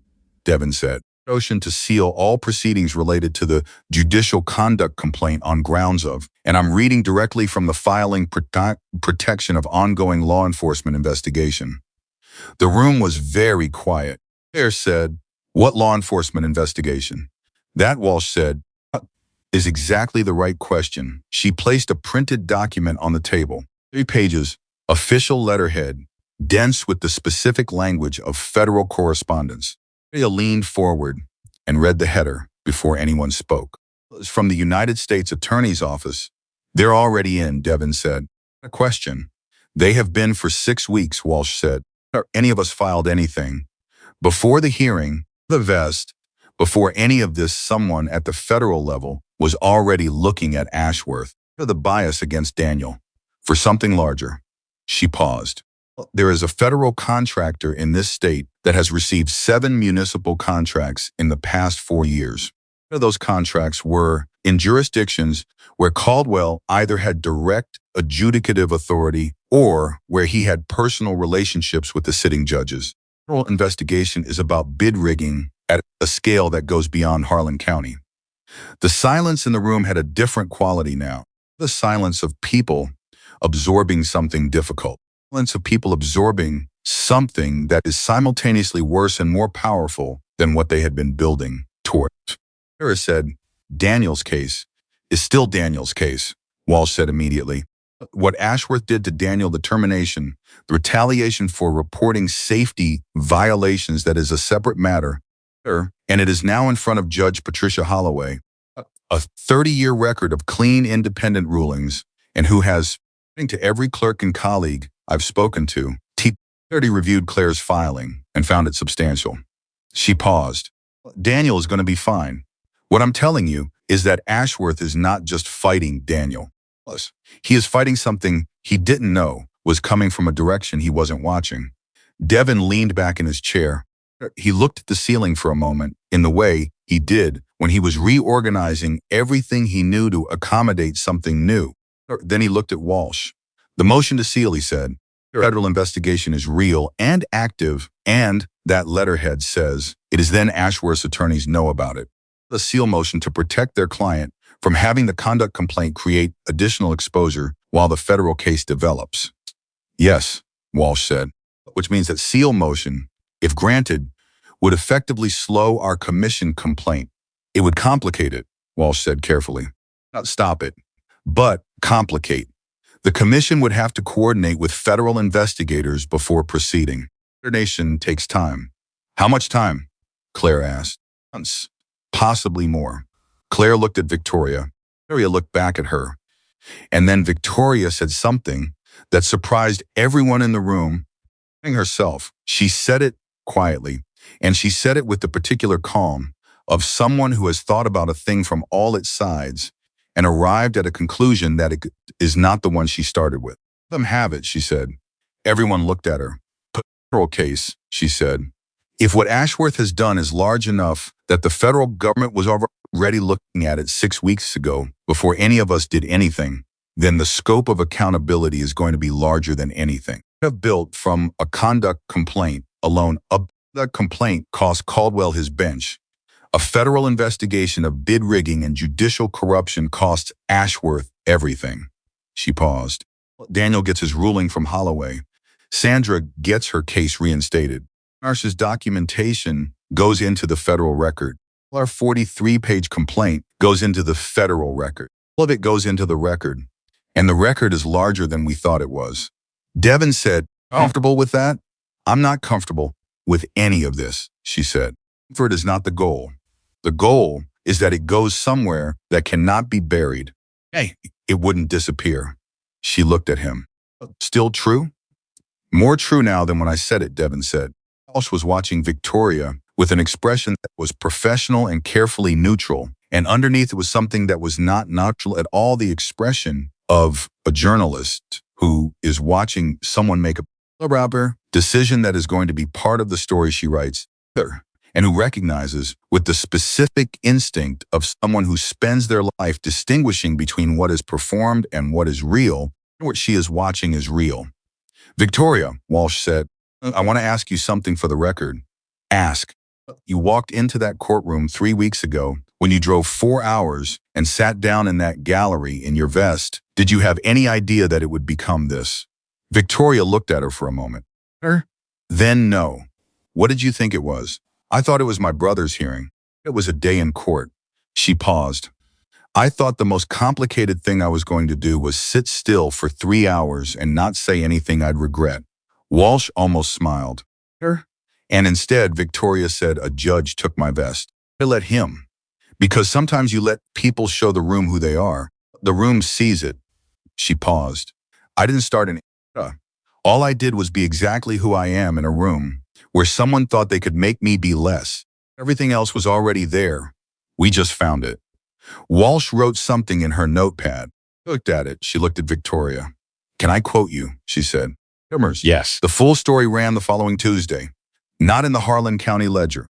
In the state's largest newspaper, with the byline that included Walsh and 2 investigative reporters who had been working the federal angle from a different direction and had, on learning what Walsh had assembled, contacted her editor about combining the work. It ran 6,000 words on the front page above the fold and continued for 3 inside pages. It note names. It cited documents.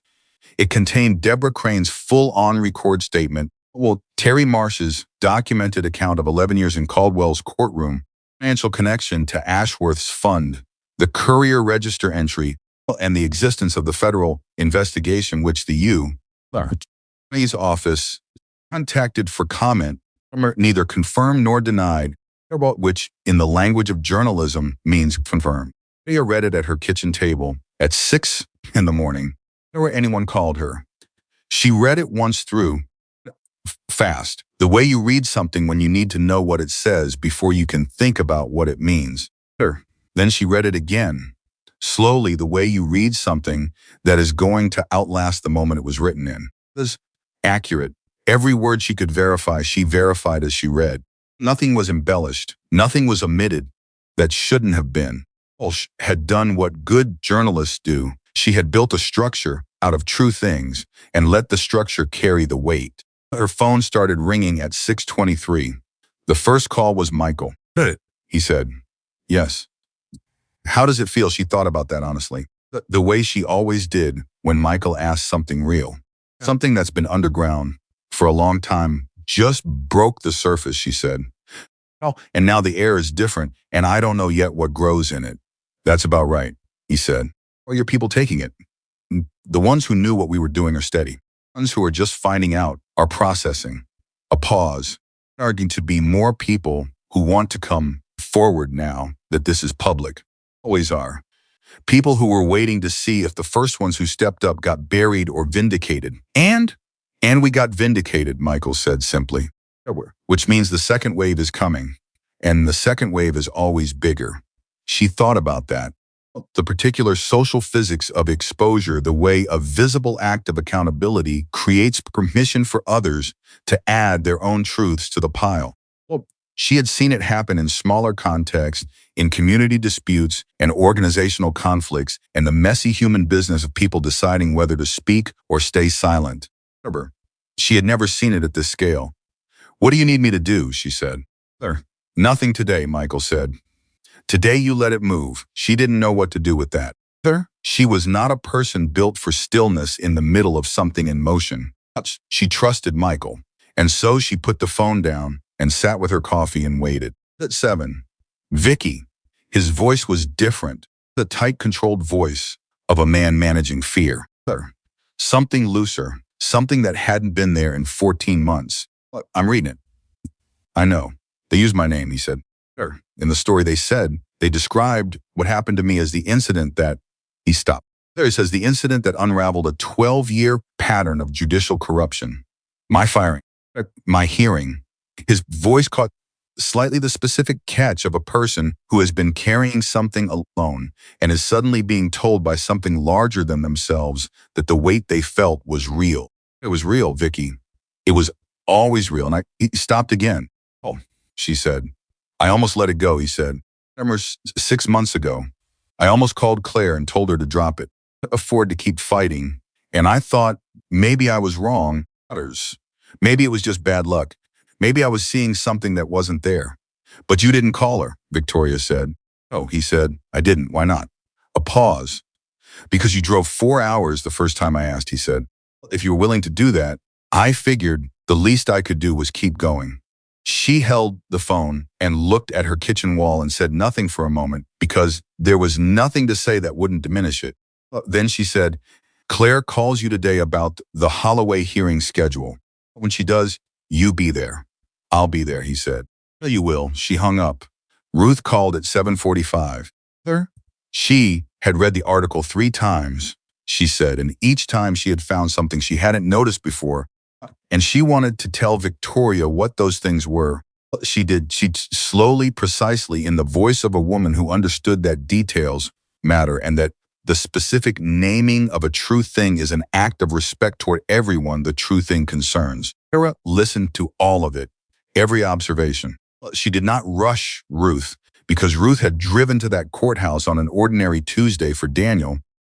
Beside Victoria, through the whole of it, had held her hand when the vest came off, cried in the quiet way of old people who have lived long enough to recognize grace when it appears. Ruth had earned the full length of the conversation. After Ruth, 12 more calls. Former crew members of Daniel's who had read the story and wanted to know what they could do. Victoria didn't know who had found her through Michael's network people, who had stories of their own, whose names were not in any filing yet, who were calling because the sight of a true thing in print had given them the specific, fragile courage required to add their own. She took every call. She listened to every story. She wrote down every name. And then at 11:37 in the morning, she received a call from a number she recognized but had not expected. Glen County Superior Court, she answered. The voice on the other end was careful and quiet, and she recognized it, though she had only heard it once before, in a different context, carrying a very different weight. Ms. Hayes, said Judge Richard Caldwell. She said nothing. I know, he said, that you have no reason to speak with me, and I know that anything I say to you is insufficient. I understand that. I'm not calling to make an argument or to ask for anything. A pause, because I think you deserve to hear something from me directly through an attorney or a journalist or a court filing. She waited. I knew who saved me, he said, on Highway 9. I didn't know your name. I knew I had always known that it was someone on a motorcycle, or someone who stopped when no one else did. I had the accident report. The investigating officer noted a motorcycle that left the scene before emergency services arrived. Another pause. A year trying to find the person, and then I stopped trying. I told myself it didn't matter that they wouldn't want to be found, or that they had done it without wanting anything back, and that the best I could do was be the kind of person who deserved to have been saved. His voice was steady and precise, and underneath the steadiness was something that was not composed, something raw and real that he was not performing, that was, in fact, difficult to perform, because it was the specific sound of a person sitting with the full weight of a contradiction, of a man who had once decided to deserve the thing that was given to him, or had then, over 12 years, quietly stopped deserving it, accommodation at a time. I failed that, he said. I failed it, and I failed you, and I failed everyone who sat in my courtroom and deserved better than what I gave them. I don't have a way to balance that. I know I don't. A long pause. I want you to know that what you did in the courtroom, not just on the highway, what you did when you let Terry Marsh take your vest and you sat there without it and you didn't look away, that was the thing that it was the moment I understood what I had. His voice changed, slightly still controlled. At the very edge of something, I want you to know I understand it. Paul, I needed to say it to you directly. Victoria sat with the phone against her ear, and she thought about what it costs a person to make this call, about pride, the particular weight of it, the way it accumulates in people who are used to being unquestioned, what it takes to set it down. She thought about whether what Caldwell was doing was absolution seeking or genuine accounting. And she decided that the distinction mattered less than what she chose to do with it. I hear you. A pause. That's all I have to say, she said. Sure. I hear you. And I hope that whatever process you're going into the commission, federal investigation, all of it, I hope you face it the way you just spoke to me. Directly and without looking for a way out. He said, yes, she said. Then take care of yourself, Judge. She hung up. She sat at her kitchen table for a long time after that, thinking exactly or thinking, but not in words, in the texture of things, in the specific weight of 14 months of Daniel's fight and 37 of Marsh's entries and 3 years of Sandra's waiting and 2 of Priya's and 4 years of Deborah's carrying the sight of a courier envelope in a courthouse hallway, in the weight of a burning car on a highway at night and the split-second decision to stop, in the weight of a vest and what it means to let someone take it and what it means to put it back on, in the weight of the call she had just received and what she had chosen to do with it. Michael. Caldwell called me, she said. Silence on his end. Then, what did he say? She told him. All of it. Word for word, the way you tell Michael Turner things completely, or edit, because Michael has spent 40 years being the person people tell things to completely, and he uses what you give him with care. When she finished, he was quiet for a long moment. How do you feel? Like it's real, she said. It's actually real, and not just on paper. That's because it is, he said. Yes. She paused. What happens now? Well, the commission investigation continues. Federal investigation continues. He resigned from the bench this morning. It went through the court administrator's office at 9 before the story ran, before any of the calls, before anything public. He resigned quietly and submitted a statement that he was doing so to avoid any interference with ongoing proceedings. A pause. The attorney filed it. He didn't do a press statement. Did he resign because he had to, or because he chose to? I think Michael said carefully. There, somewhere in the space between those two things, a man who had been coasting on who he used to be finally decided to stop. She thought about that. And Ashworth, she said. His attorneys have been in contact with the federal prosecutors since this morning. Motion to seal was withdrawn at 10 a.m., which in legal language means they're ready to negotiate. He paused.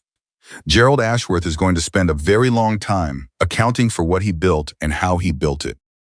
And everyone who worked inside that structure and stayed quiet is going to have to decide else in the next few weeks whether to keep staying quiet or to tell what they know. The second wave, she said. Already coming, Michael said. 3 calls to Devon's office this morning from people whose names we didn't have. One of them was a contractor in the 4th District who claims he lost a bid 4 years ago under circumstances that look, based on what's in the paper, very similar to what Ashworth did to Daniel's crew. She absorbed that. 2 years ago, before Daniel, before any of it, a contractor in another district losing a bid he should have won, carrying that loss for 4 years without knowing what to do with it, reading a newspaper this morning and recognizing himself in the story. There are going to be more, she said. There always are, Michael said. First ones who step up are the ones who make it possible for the rest to step forward. Always been true. That's always how it works. She thought about all the first ones. Nurse, with his drawer of carefully dated notes. Sandra had kept every document for 3 years. Deborah Crane who had logged a courier delivery in a register she never expected anyone to read. Others, Daniel, who had filed a safety report instead of looking the other way. They were each of them alone, each of them in a different room, each of them carrying a true thing and not knowing yet whether it would matter. The rooms connected until someone drove 4 hours and walked into a courthouse and refused to pretend that a vest was just a vest. 2 weeks later, Judge Patricia Holloway ruled in Daniel Hayes's case. Not a close ruling. It was in Devin Reyes's characterization when he called Victoria to tell her, ambiguous, the kind of ruling where the judge has looked at the evidence and the law and found that the law says exactly what the evidence requires it to say, has written that finding in language so clear that there is no procedural avenue through which to challenge it without simultaneously arguing against both the facts and the statute. Hayes had been wrongfully terminated in retaliation for reporting documented safety violations. Ashworth's company was ordered to compensate him for 14 months of lost wages, limits, and documented damages. The ruling included a specific finding that the termination had been intended to suppress the safety report, which triggered additional statutory penalties under state whistleblower protection law. Claire Abernathy read the ruling to Daniel over the phone. Asked her to read it again. She did. Then he asked her, "Your case is over," Claire said. "Yes." "I want to hear you say it completely." Claire said, "Claire Hayes, you were wrongfully terminated. You were right. You were vindicated, and you won." He didn't say anything for a moment. Claire later told Victoria that the silence lasted long enough that she had checked to make sure the call hadn't dropped. It hadn't dropped. He was just sitting with it. He called Victoria 20 minutes later. "Holloway ruled," he said. "I know," she said. "Claire called me. We want her." "Vicky, yes, I want to." He stopped. "I don't know what I want to say. I've been thinking about what I would say when this happened for 14 months, and now I don't have any of it." "You don't need to say anything," she said. "I'm going to say thank you. I know you told me not to." "Just say it." She let him. "Thank you," he said. "Driving 4 hours for not taking off the vest, letting them take it and not breaking, for building what you built after that." His voice was unsteady in the specific way of a man who has not cried in a very long time and is at the outer limit of the distance between that and crying. "For being who you are in every room you walk into, even when someone is trying to make you be less." She held the phone and she felt it, the full, unmanaged weight of it, and she let herself feel it for exactly as long as it lasted, which was not long, because she was not the kind of person who holds on to things past their moment. "You did the work," she said. "You reported the violations when you could have stayed quiet. You kept fighting when you could have quit. You sat in that witness box and told the truth when Price was trying to make the truth sound like a lie." She paused. "I just showed up. You kept going." "That's not nothing," he said. "What you did is not nothing." "No," she said. "It's not." There was one more call that day that she hadn't expected. It came at 6 in the evening, as she was sitting on her porch with the last of the daylight going thin and gold around her. There was Sandra Okafor's. "Victoria," Sandra said. "Sarah, I have news." Her voice was steady. Steady and a voice is when it is containing something that deserves more than it can adequately hold. The mission confirmed this afternoon that Sandra Okafor v. Mercer Line Properties is being reopened for review before a neutral arbiter. "My case is back." Victoria closed her eyes. She said, "I know," Sandra said. "I know." They sat with it together for a moment, two women on two phones in two different towns, connected by a courtroom that one of them had walked into 3 weeks ago, and neither of them had walked out of unchanged. Victoria said, her voice shifted, articular shift of a mother thinking about her child. "I cried for 20 minutes when I told her. She kept saying, 'I told you, Mom. I told you we were right.' And she was right. It was right for 2 years, and I kept telling her to let it go." A pause. "I should have listened to her sooner." "You're listening now," Victoria said. Sandra said, "I am." After she hung up, Victoria sat on her porch and watched the last of the light go. About Michael's second wave. About the contractor in the 4th District who had read the paper and recognized himself. About the people who are picking up their phones right now, their houses, in other counties, turning towards something they had been turned away from because someone somewhere had made it possible to believe that the turning might lead somewhere. About what Michael had said years ago when she first understood what Iron Saints actually meant beneath all the leather and ceremony and reputation. He had said it simply in the plain language he used for things that mattered most. Up. That's all. We show up for the people nobody else shows up for, and we stay until the thing is done. That's the whole job. That was the whole job. It had been the whole job on Highway 9.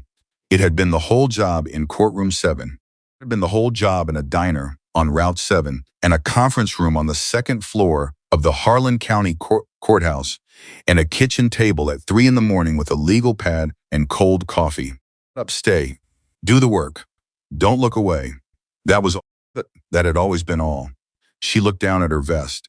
Iron Saints patch, worn soft from years of wear, edges of it beginning to show the particular fraying that comes from long use, not from damage, not from violence, but from the simple, accumulated weight of all the days it had been worn, the roads it had traveled, all the rooms it had entered, about Caldwell's hands on the courtroom railing and Marcia's careful step across the floor, and the moment the leather left her shoulders and the moment it came back, about what had been tried and what could not be undone.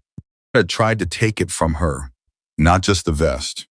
The thing the vest represented the record of who she was, language in which her life had been written, the particular, irreducible evidence of a woman who had spent decades showing up for the forgotten and the powerless and the people standing alone against someone stronger. They had not taken it. They had never come close. Because the truth of a person is not in what they wear, in a patch or a name or a position or a robe or a desk or an office or a title. Remember, it is in what they do when someone needs them to stop. When the easy road is to keep driving and the car is burning and the sirens are still minutes away and the only person standing at the edge of that moment is you. It is in whether you stop. Victoria Hayes had always stopped. It was who she was. That was who she would remain. And nothing that had happened in Courtroom 7, nothing that had been said or ordered or stripped away or attempted had changed that by a single inch. On her porch until the stars came out. And she thought about all of it, and she was at peace with every part of it, the cost and the outcome and the people who had stood up and the people who had broken and the long and glamorous essential work of building something true in a world that has many tools for tearing truth apart.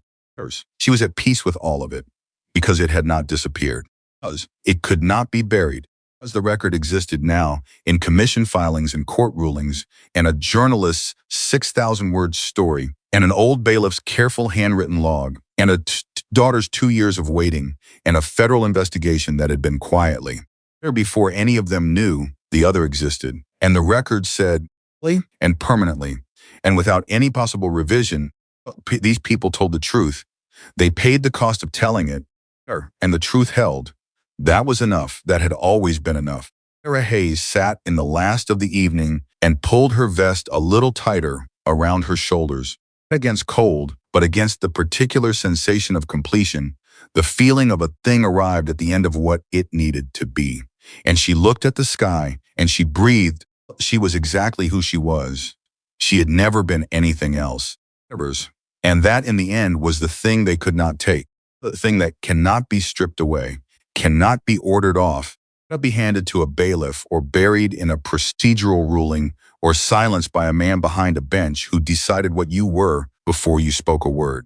There's the thing you carry not in leather but in bone, not in patches but in the pattern of every decision you have ever made when it cost you something to make the right one. That was the real colors. And Victoria Hayes wore them every day of her life. Every day. Without exception, without apology, without end.